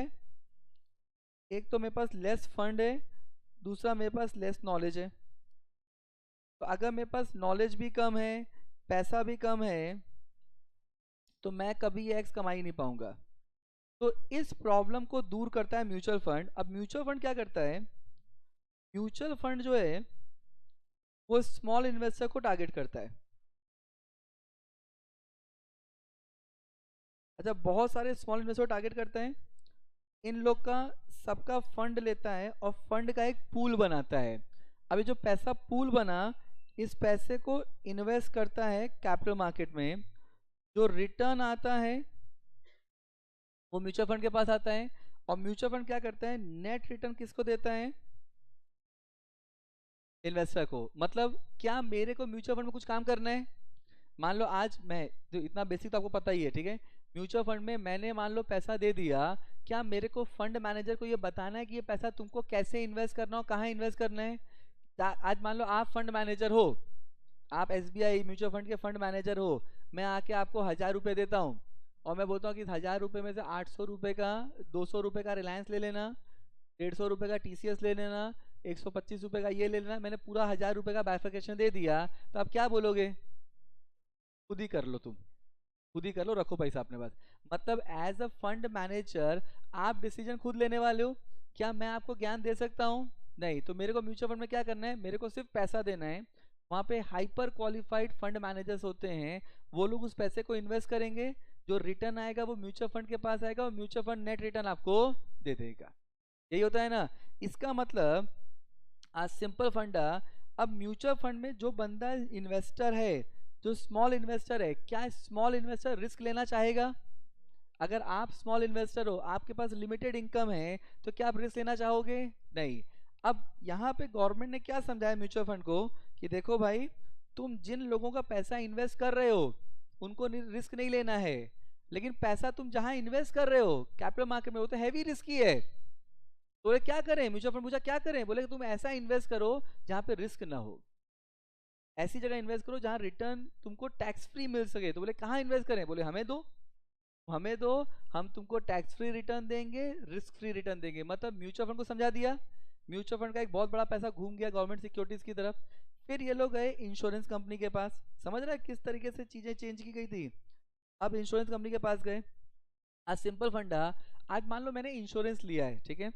अब मैंने इंश्योरेंस लिया है कि मेरे मरने के बाद वो पैसा मेरी फैमिली को मिलना चाहिए। क्या मैं उस पैसे के संग मस्ती करना चाहूँगा? क्या उस पैसे को रिस्क में इन्वेस्ट करना चाहूँगा? नहीं। लेकिन इंश्योरेंस कंपनी पैसा कहाँ इन्वेस्ट कर रही थी? कैपिटल मार्केट में, जो कि हैवी रिस्क की है। तो गवर्नमेंट ने समझाया कि भाई आप जिनके लिए पैसा इन्वेस्ट कर रहे हो ना, उनको रिस्क नहीं चाहिए, तो आपको कहाँ इन्वेस्ट करना चाहिए? ऐसी जगह जहाँ रिस्क नहीं है। बोले क्या करें? बोले हमें दो, हमको दो, हम तुमको टैक्स फ्री रिटर्न देंगे, रिस्क फ्री रिटर्न देंगे। देखो पैसे को कैसे डाइवर्ट कराया गया था, ठीक है। फिर ये लोग गए पेंशन फंड और प्रोविडेंट फंड के पास। अच्छा, अब ये पेंशन फंड और प्रोविडेंट फंड क्या होता है कि आज मैं वर्किंग हूँ, ठीक है, I am earning, what about after 60? जब मेरा रिटायरमेंट हो जाएगा उसके बाद अगर मैं, देखो पेंशन वर्ड जब हम लोग सुनते हैं तो हमारे दिमाग में गवर्नमेंट डिपार्टमेंट आता है कि गवर्नमेंट डिपार्टमेंट में आपको जब तक आप वर्किंग हो आपको सैलरी मिल रही है, बाद में आपको पेंशन मिलता है। बट क्या प्राइवेट सेक्टर में पेंशन मिलता है? नहीं। तो रिटायरमेंट के बाद क्या होगा? एंड रिटायरमेंट के बाद ऐसा तो है नहीं कि खर्चे खत्म हो जाएंगे, in fact there are some expenses जो उसमें ज्यादा बढ़ जाएंगे, मेडिकल एक्सपेंसेस हो सकता है। तो वो फाइनेंशियल नीड कैसे फुलफिल करेंगे? याद रखना, there is an body called PFRDA, pension fund regulatory development authority. ये पीएफ पेंशन फंड को रेगुलेट करता है।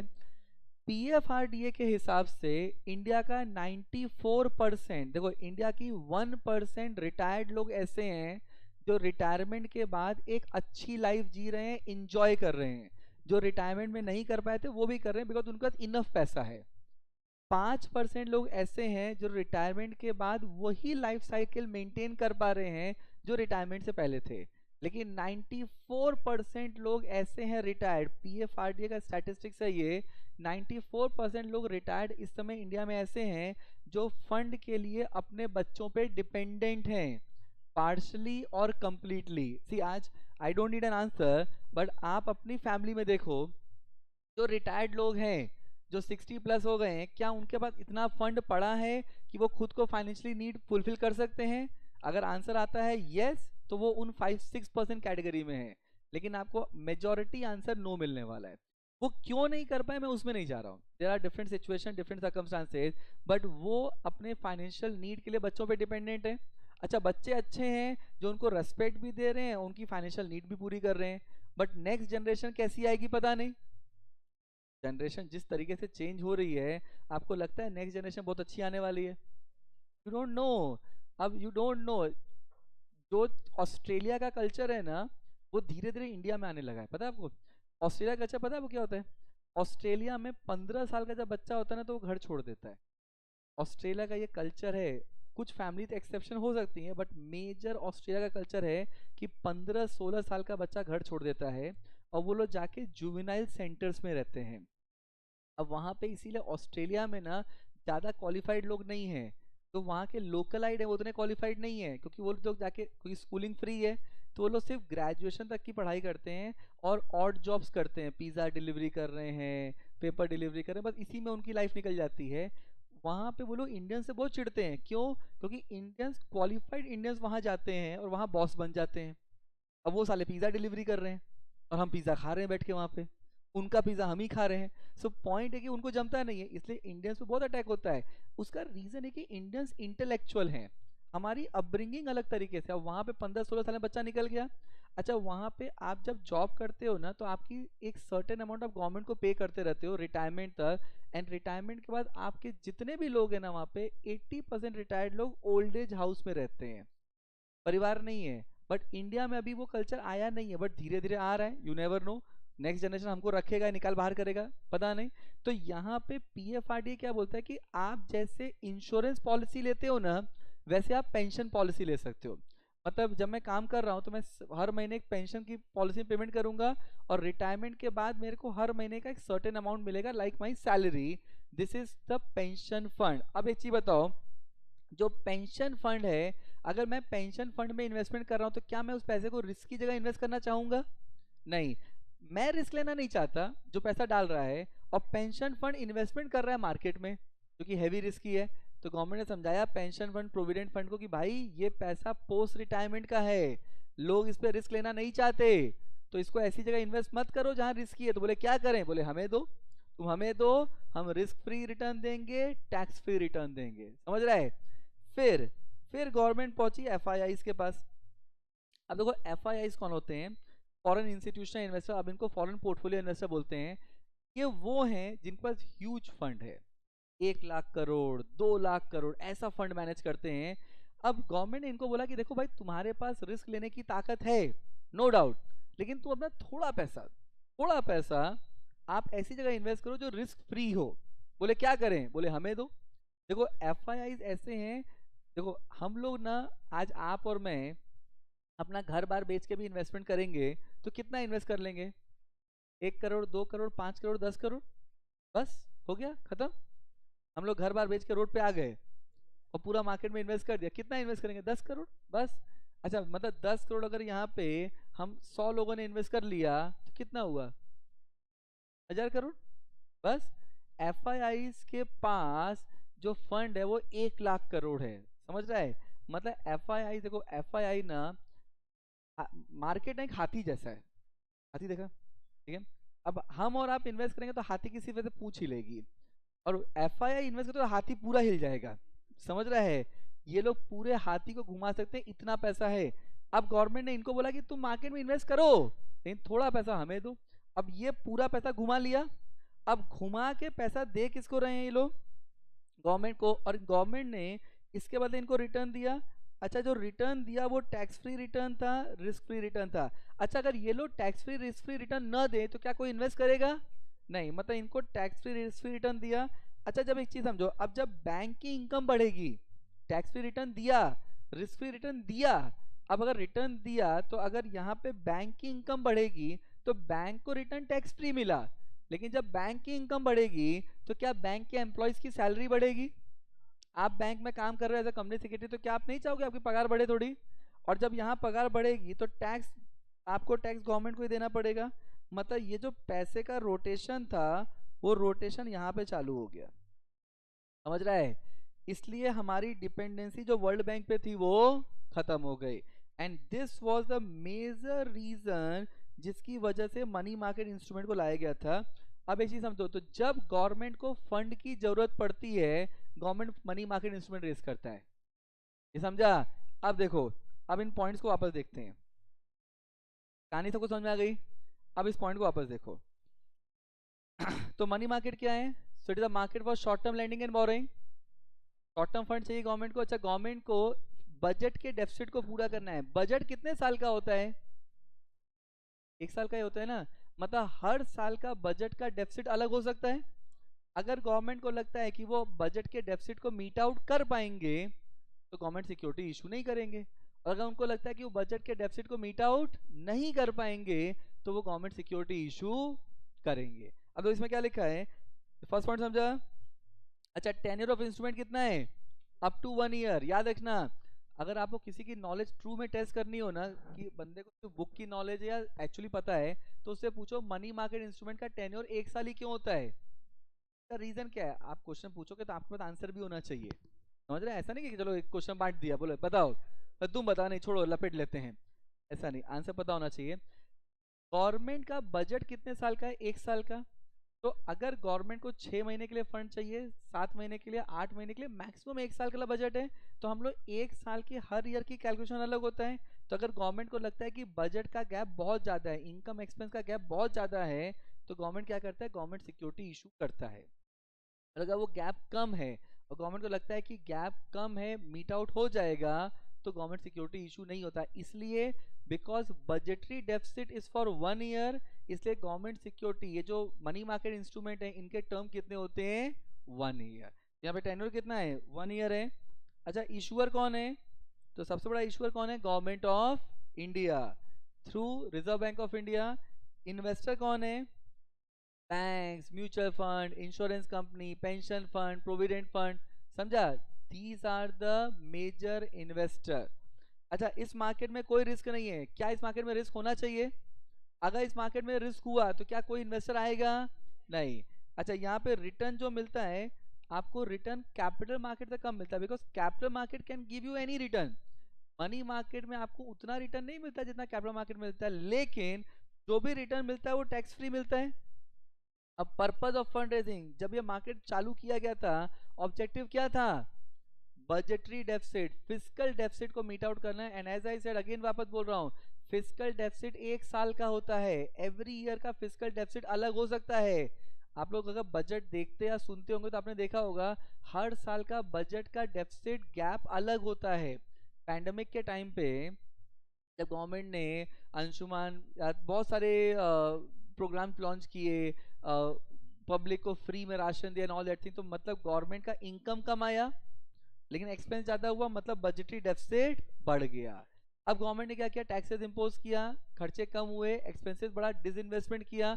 गवर्नमेंट के लिए एक बहुत बड़ा एरिया होता है disinvestment. You understand what is disinvestment?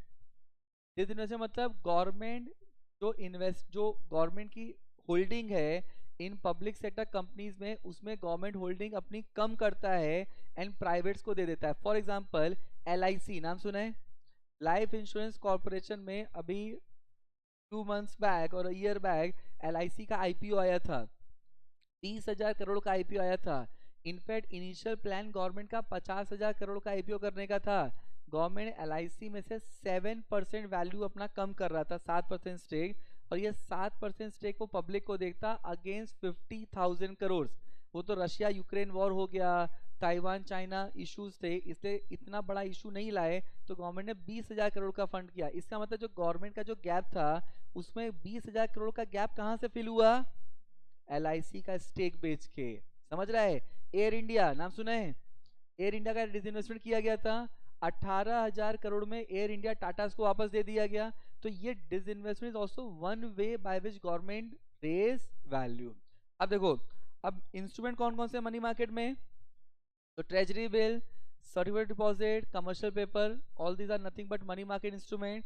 And जो भी पैसा आप मनी मार्केट में इन्वेस्ट करते हो वो SLR क्वालिफाई होता है। Now what is SLR qualify? Statutory liquidity ratio. तो जो पैसा बैंक इन्वेस्ट करेगा मनी मार्केट इंस्ट्रूमेंट में वो क्या बन जाता है? SLR qualify. Is this part clear everyone? अब एक बार इन पॉइंट्स को ध्यान से वापस रीड करिए। देखिए, गवर्नमेंट, देखो गवर्नमेंट की इनकम कहां से होती है? Let's understand the government business model. Government की इनकम के 3 तरीके होते हैं, और रेदर टू से 4 तरीके होते हैं। एक होता है टैक्सेस। तो टैक्स जो है, आज मान लो मैंने इस साल में जितना कमाया है उसका टैक्स मैं अगले साल पे करूंगा। मतलब there is a concept of advance tax also, but अगर मैंने एडवांस टैक्स नहीं भी किया तो गवर्नमेंट विद इंटरेस्ट में से टैक्स कलेक्ट करेगा। So tax is one way by which government raise fund. अब ये टैक्स गवर्नमेंट के पास कब आएगा? हर महीने आने वाला है?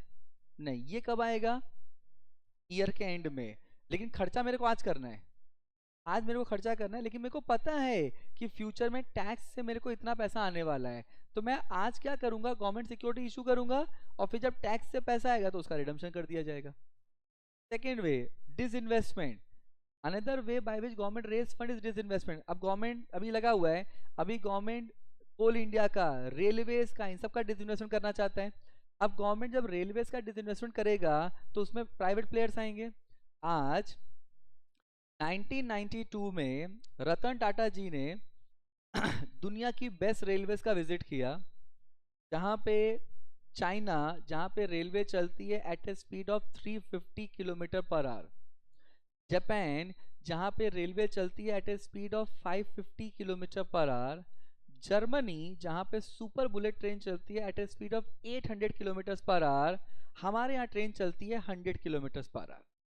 एकदम आराम। देखो दुनिया की जो ट्रेन है ना, आप देखो बुलेट ट्रेन, वो एकदम आगे से पैनी है, ठीक है, एकदम हवा को चीरते हुए निकल जाती है। हमारी ट्रेन कैसे? आगे से ऐसे, एकदम ऐसे हवा के संग एकदम गले मिलके हम साथ साथ हैं, हल्लू हल्लू चलते हैं, ठीक है, कोई फास्ट नहीं चलने का है। हमारी ट्रेन 100 से ऊपर स्पीड पकड़ो तो पटरी से उतर, हट नहीं चलना मेरे को, ठीक है, पटरी छोड़ देती है हमारे यहाँ। अब उस समय रतन टाटा जी ने, अच्छा हमारे यहाँ तो एक तो लोग भी अलग लेवल के हैं। जर्मनी में जो सुपर बुलेट ट्रेन है वो मैग्नेटिक फील्ड पे चलती है, तो वो ना वो पटरी से 2 इंच ऊपर रहती है, वो पटरी पे नहीं चलती। अब हमारे इंडियंस को बोलो कि ये ट्रेन पटरी पे नहीं चलेगी, पटरी से ऊपर चलेगी, तो ट्रेन में ही नहीं बैठेंगे, बोले लो साला, ये तो पटरी पे भी नहीं है। अब वहां पे, अच्छा इंडिया में, वहां पे जर्मनी में ड्राइवरलेस ट्रेन होती हैं, कोई ड्राइवर नहीं ट्रेन चला रहा है। हमारे यहाँ ड्राइवर होने के बाद भी ट्रेन ठोक दी जाती है। अच्छा हमारे यहाँ तो लोग पटरी उखाड़ के ले जाते हैं, लोगों के यहाँ ट्रेन में पटरी, और बड़ा अलग सिस्टम है। जापान में ट्रेन लेट होती है ना, तो वहां पे कॉम्पनसेशन आता है आपको पर सेकंड। जर्मनी फ्रांस में कॉम्पनसेशन मिलता है पर मिनट की ट्रेन लेट का, मतलब सिस्टम इतना अच्छा है। हमारे यहाँ ट्रेन लेट होती है ना तो एक अनाउंसमेंट आता है कि यात्रीगण कृपया ध्यान दें, मुंबई से कोलकाता जाने वाली 1308 कोलकाता मेल एक्सप्रेस आज 3 घंटा देरी से चलने की संभावना है, आपकी असुविधा के लिए खेद है। आप लोग सोचोगे सर एकदम एग्जैक्ट, मैं पहले वही काम करता था, ठीक है, अब समझो। तो पॉइंट है कि क्या वहां पे हमारे यहाँ कुछ कॉम्पनसेशन मिल रहा है? नहीं। अच्छा बोला सुविधा के लिए खेद है, मैं कहा नहीं मेरे को नहीं चलेगा, तो बोला ठीक, तुमको नहीं चले तुम चलाओ अपना। पॉइंट ये कि हमारे यहाँ सिस्टम एकदम अलग है। अब रतन टाटा ने 1992 में जब हम लोग एलपीजी कर रहे थे, एलपीजी मतलब लिबरलाइजेशन प्राइवेटाइजेशन ग्लोबलाइजेशन, तो रतन टाटा ने गवर्नमेंट ऑफ इंडिया को बोला था कि रेलवेज हमको दे दो, रेलवेज पूरा प्राइवेटाइज करके हमको दे दो, हम इसको दुनिया की बेस्ट रेलवे बना देंगे। तो गवर्नमेंट ने बोला नहीं, हमको तो टाइम पास करना है इस पे, ठीक है, हमको तो ट्रेन में फुल टाइम पास करना है।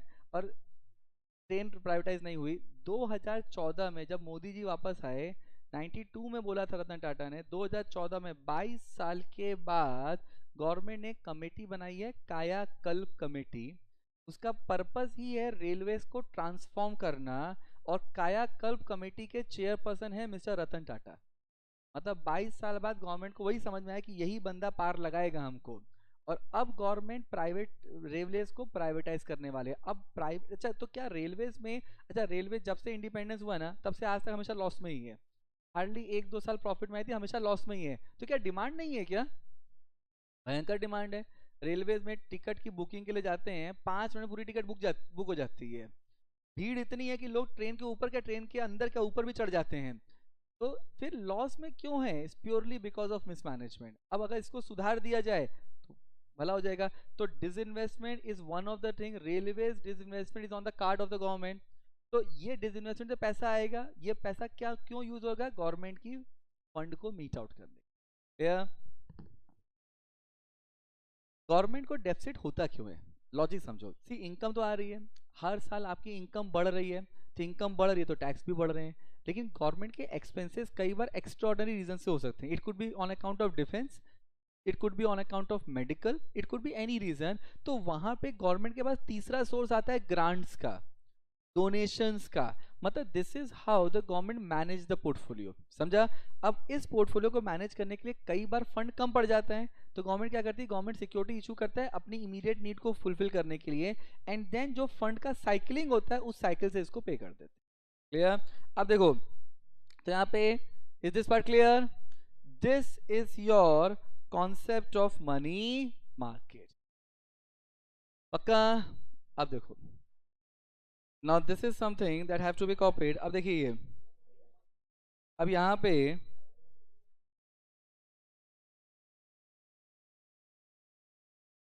Now see this thing. अब देखो जो हम लोगों ने डिस्कस किया था, so this is your financial market. अच्छा अब इसको नोट कैसे करना है ये देखिए, आपको जो नोट्स मिला है नाउ, अब देखो यहाँ पे ना आपको एम्प्टी बॉक्सेस दिखेंगे, क्लियर? नाउ उन एम्प्टी बॉक्सेस में आपको इसको कवर करना है। ये पूरी बुक जो आपकी बनेगी, ये आपका एकदम सिंपल लैंग्वेज में पूरे नोट्स तैयार हो जाएंगे।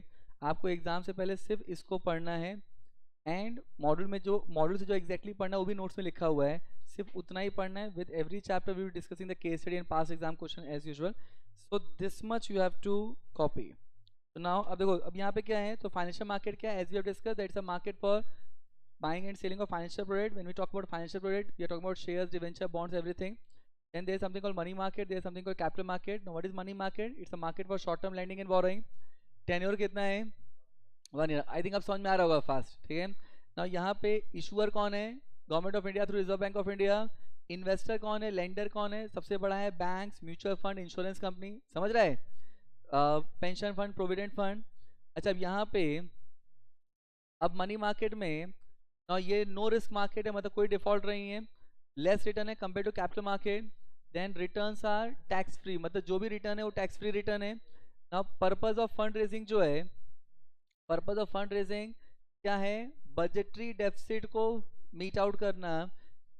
ये इंस्ट्रूमेंट जो मेजर मार्केट है, जो मेजर इंस्ट्रूमेंट है वो कौन से हैं? Treasury bill, certificate deposit, commercial paper, all those thing.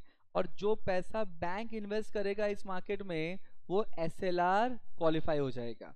अब इज दिस पार्ट क्लियर? अब देखो सेम थिंग जो हम लोगों ने डिस्कस किया था। अब यहाँ पे when we talk about capital market, now capital market is the reverse. अब लॉजिकली सोचो, अगर money market is the market for short term lending and borrowing है, तो कैपिटल मार्केट क्या होगा? Long term lending and borrowing. देखो अब वो आता है, देखो पूरा ज्ञान आपके अंदर ही है, मैं सिर्फ उसको बाहर निकाल रहा हूँ, आपको सब आता है, ठीक है? ये क्या लिखा है? Market for long term lending and borrowing. अच्छा मनी मार्केट का टेन्योर कितना था? 1 ईयर। तो कैपिटल मार्केट का टेन्योर कितना होगा? More than a year. Logically सोचो, एक कंपनी इक्विटी शेयर इशू करता है तो कितने टाइम के लिए इशू करता है? एक साल के लिए नहीं, वो तो लाइफ टाइम ऑफ कंपनी के लिए होता है ना। तो यहाँ पे टेन्योर कितना है? 1 ईयर, मोर देन 1 ईयर। अच्छा, यहाँ पे मनी मार्केट शेयर्स डिवेंचर कौन इशू करता है? Companies, body corporate. इन्वेस्टमेंट कौन करता है? कोई भी। तो पब्लिक इंडिविजुअल भी हो सकता है, कंपनी भी हो सकता है, नॉन रेसिडेंट भी हो सकता है, समझ रहे हैं? फॉरेन का बंदा भी इन्वेस्टमेंट कर सकता है। तो यहाँ पे अच्छा, तो एक चीज बताओ, तो क्या नॉन रेसिडेंट इन्वेस्टमेंट कर सकता है? एनआर इन्वेस्टमेंट कर सकता है? तो क्या इंडिया की कंपनी में इमरान खान साहब इन्वेस्टमेंट कर सकते हैं? नहीं। क्यों? क्योंकि फेमा बोलता है कि पाकिस्तान का सिटीजन इंडिया में इन्वेस्टमेंट नहीं कर सकता। नॉट बिकॉज उनका पैसा नहीं है, वो तो है ही भिखमंगे, बट पॉइंट ये है कि फेमा बोलता है कि citizen of Pakistan can not make investment in Indian company. अब देखो, तो यहाँ पे इन्वेस्टमेंट कौन कर सकता है? इन्वेस्टर कोई भी हो सकता है, इंडिविजुअल से लेके बॉडी कॉर्पोरेट से लेके नॉन रेसिडेंट तक, एनीबॉडी कैन इन्वेस्ट। अब यहाँ पे अच्छा, इस मार्केट में लॉजिकली सोचो, क्या कैपिटल मार्केट में रिस्क होगा? हाई रिस्क है। अच्छा, तो रिटर्न जो है क्या वो कम मिलता है? नहीं, रिटर्न भी हाई रिटर्न है, बताए ना। मार्केट देगा तो छप्पर फाड़ के देगा, और लेगा तो पूरा सफाई कर देगा, ठीक है।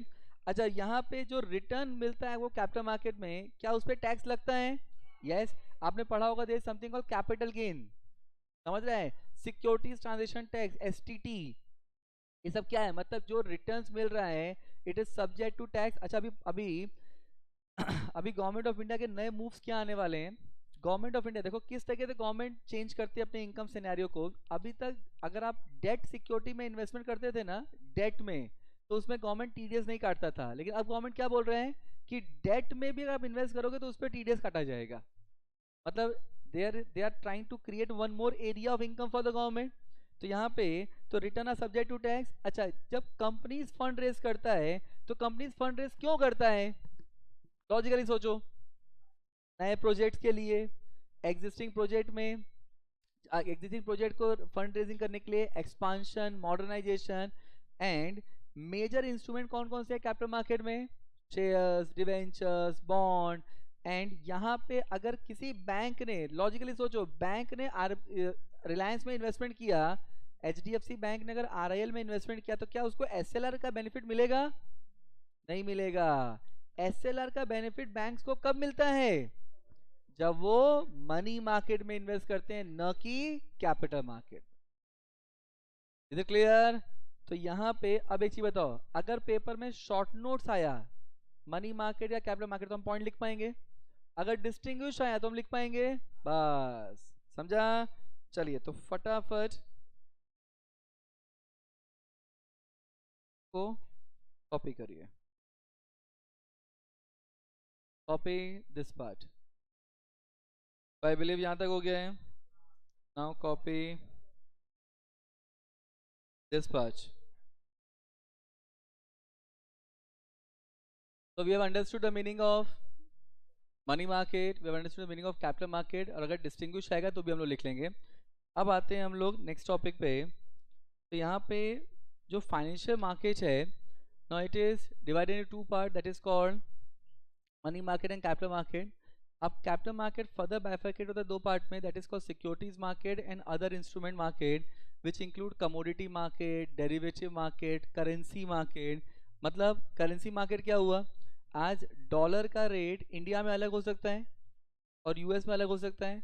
तो करेंसी मार्केट में आप एक करेंसी को एक ज्योग्राफी में परचेज करते हो और दूसरे ज्योग्राफी में सेल कर देते हो, that is called currency market. Commodity market क्या होता है? आप लोगों ने सुना होगा कि वीट, राइस, इन सब के ऊपर भी ट्रेडिंग होती है, गोल्ड, ऑयल, इनके ऊपर। So that is nothing but the commodity market. अब देयर इज,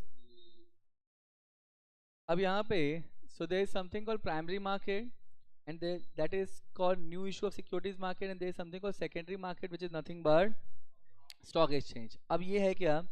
तो हम लोग जब प्राइमरी मार्केट की बात करते हैं तो प्राइमरी मार्केट मतलब जिसमें कंपनी नए शेयर्स इशू करता है। तो पब्लिक इशू हुआ, IPO, FPO, bonus issue, right issue, ये सब क्या है? प्राइमरी मार्केट, जिसमें कंपनी नए शेयर इशू कर रहा है। Then there is something called secondary market which is nothing but stock exchange. अब देखो, तो आप नोट्स में आगे जाओगे तो देखो आपको ये पूरा डायग्राम दिखेगा, पूरा एम्प्टी बॉक्स है आपका। फाइनेंशियल मार्केट दो पार्ट में bifurcation, money market, capital market. We know what is money market and capital market now. Capital market further bifurcated into two parts. There is something called securities market and other instrument market. And securities market is again divided into two parts. That is called primary market and secondary market. Clear? Copy this part. अब देखो, अब यहाँ पे primary market किसको बोलते हैं, अब इसको समझो। प्राइमरी मार्केट में ना एक तरफ कंपनी होती है एंड दूसरी तरफ इन्वेस्टर होता है। मतलब कंपनी इन्वेस्टर, मतलब इन्वेस्टर कंपनी को फंड दे रहा है और कंपनी इन्वेस्टर को शेयर्स इशू करता है या सिक्योरिटीज इशू करता है। इसको बोलते हैं प्राइमरी मार्केट। मतलब जब हम लोग प्राइमरी मार्केट की बात कर रहे हैं तो आप लोगों ने अकाउंट्स में आप पढ़ोगे इशू ऑफ सिक्योरिटीज, तो कंपनी आपको शेयर्स इशू करता है, आप कंपनी को पैसा दे रहे हो। This is called primary market, जिसमें कंपनी आपको शेयर्स अलॉट कर रहा है। क्लियर? अब देखो प्राइमरी मार्केट की इफेक्ट क्या होगा अगर हम लोग प्राइमरी मार्केट की बात कर रहे हैं। तो अमाउंट ऑफ शेयर कैपिटल, जब कंपनी आपको शेयर्स इशू करेगा तो कंपनी को देखो, कंपनी की बैलेंस शीट के पॉइंट से समझो। जब कंपनी में आपने पैसा दिया तो कंपनी का कैश बढ़ जाएगा, और कंपनी आपको शेयर्स अलॉट करेगा तो कंपनी का कैपिटल बढ़ जाएगा। तो कंपनी का capital, number of shares, cash और बैंक, इस पे क्या आएगा प्राइमरी मार्केट ऑपरेशन में? These all will increase depending upon the nature of issue. अच्छा, ये depending upon the nature of issue क्यों बोला? मान लो कंपनी बोनस इशू कर रहा है, बोनस इशू कर रहा है, तो बोनस इशू में क्या कंपनी को कैश मिलता है? नहीं। बोनस इशू में जो कंपनी के पास फ्री रिजर्व पड़ा है उसके सामने ही शेयर देते हैं, तो कंपनी का फ्री रिजर्व कम हो जाएगा और कैपिटल बढ़ जाएगा, तो वहां पे कैश पे फर्क नहीं पड़ेगा। तो ये डिपेंड करता है कि आप किस तरीके से सिक्योरिटी इशू कर रहे हो, उसके हिसाब से। So that will be consider. So effect of primary market operation में, so amount of share capital, number of shares, cash, ये बढ़ता है depending upon the nature of issue. तो अगर मैंने बोनस इशू किया तो कैश नहीं बढ़ेगा। अब प्राइमरी मार्केट ऑपरेशन में देखो, प्राइमरी मार्केट कितने तरीके के होते हैं। There is something called public issue. Word सुना है public issue? Now public issue में आप क्या कर रहे हो, आप सिक्योरिटी इशू कर रहे हो पब्लिक को। अब एक चीज बताओ, मान लो मैं एक कंपनी हूँ, ठीक है, मैं एक कंपनी हूँ और मैं अपने शेयर सिर्फ आपको इशू कर रहा हूँ, सिर्फ मैं आपको दे रहा हूँ और किसी को शेयर इशू नहीं कर रहा हूँ, तो क्या मैं पब्लिक इशू कर रहा हूँ? नहीं, I am doing private placement. तो जब मैं investor as a company, if I am issuing shares only to specific investor, then it is not public issue. तो पब्लिक इशू कब होगा? When it is not specific investor. तो issue of securities to public, और हम लोग जब public की बात करें then we are saying not specific investor.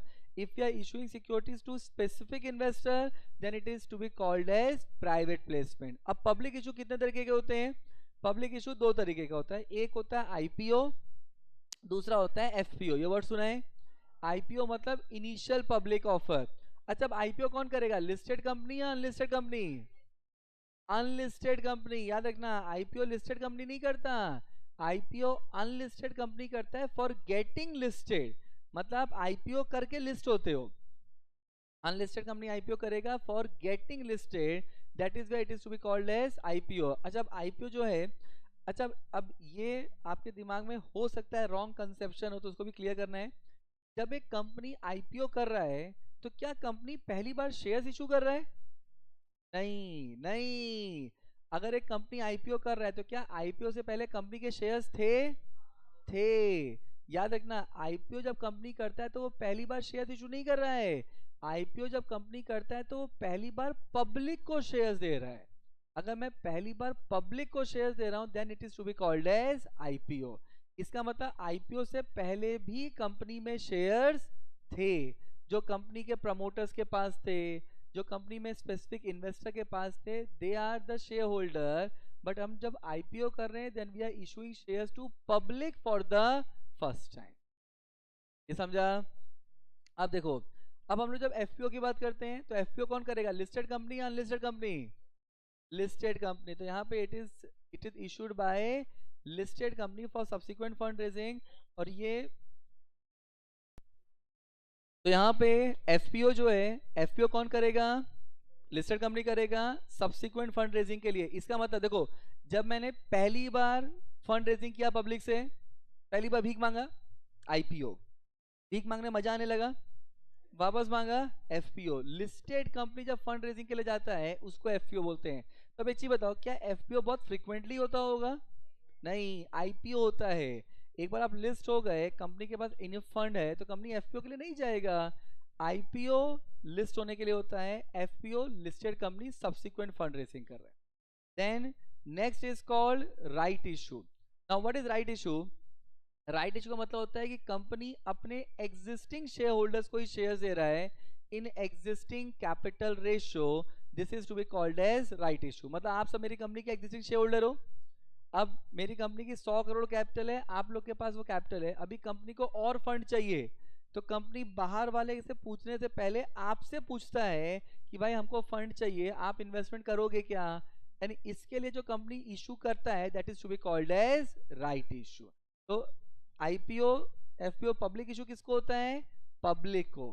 Right issue किसको होता है? एग्जिस्टिंग शेयर होल्डर को।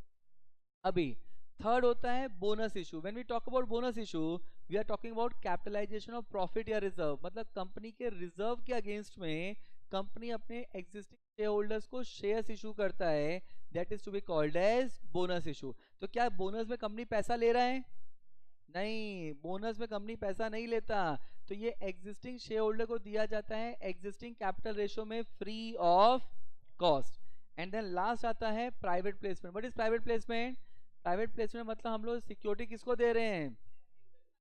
स्पेसिफिक इन्वेस्टर को दे रहे हैं। अगर मान लो आज रिलायंस रिलायंस या एक कंपनी है हिंदुस्तान पेट्रोकेमिकल, नाम सुने?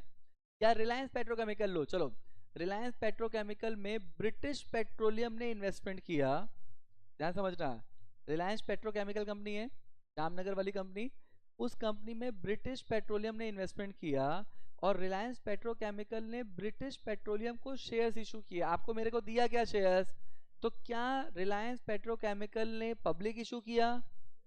नहीं। राइट इशू किया? बोनस इशू किया? नहीं। उन्होंने क्या किया? Private placement. जब आप सिक्योरिटी किसी स्पेसिफिक इन्वेस्टर को देते हो, not to the public at large, then what you are doing is nothing but private placement. पक्का? परफेक्ट। तो अब यहां पे now this is the part. अभी आपको अपने नोट्स में देखेंगे तो आपको सर्टेन पार्ट्स लिखा हुआ है, certain part you have to copy, only the missing things have to be copied. Just copy this part.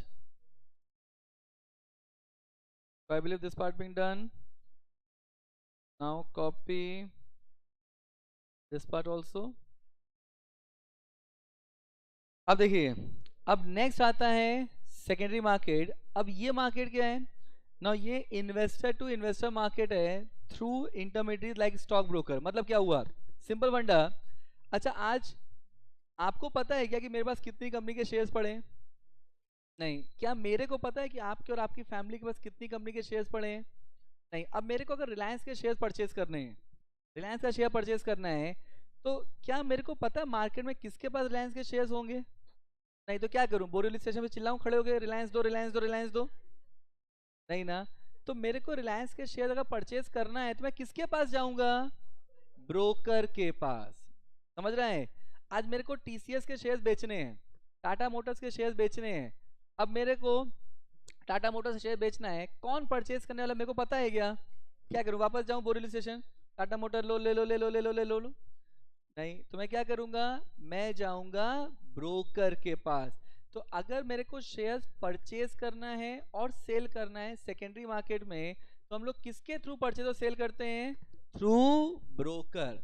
अब एक चीज समझो, जब मैं शेयर्स परचेज करता हूं मार्केट से, मार्केट में ब्रोकर के थ्रू जब मैं शेयर परचेज करता हूं या जब मैं शेयर सेल करता हूं, तो क्या कंपनी पे कोई फर्क पड़ता है?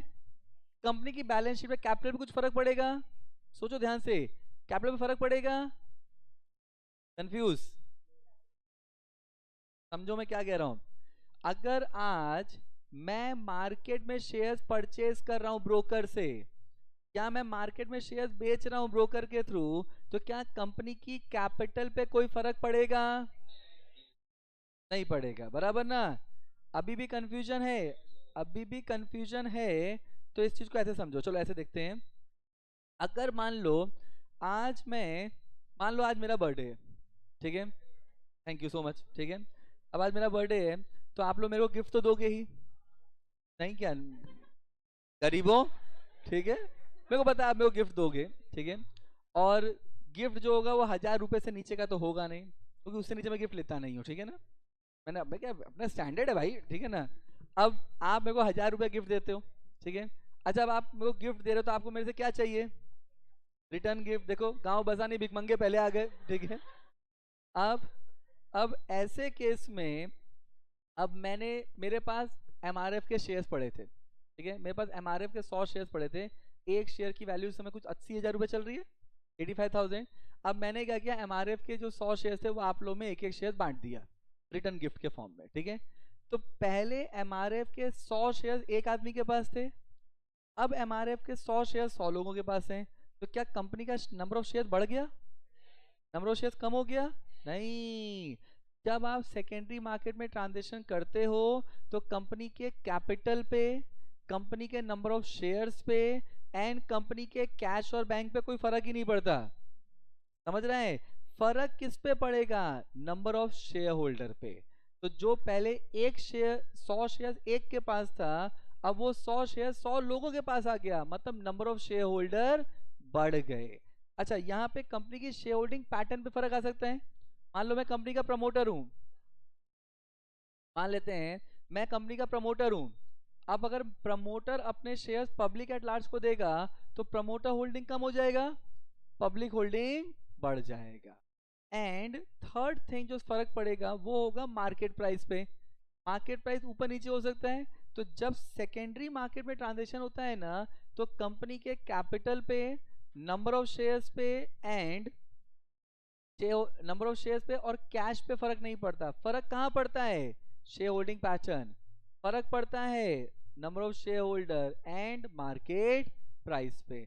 So when we talk about secondary market transaction, it is a market transaction between two investor through intermediaries. And who is the intermediary? Nobody else but the broker. Clear? यहाँ तक कॉपी कर लीजिएगा, rest will take in the next session.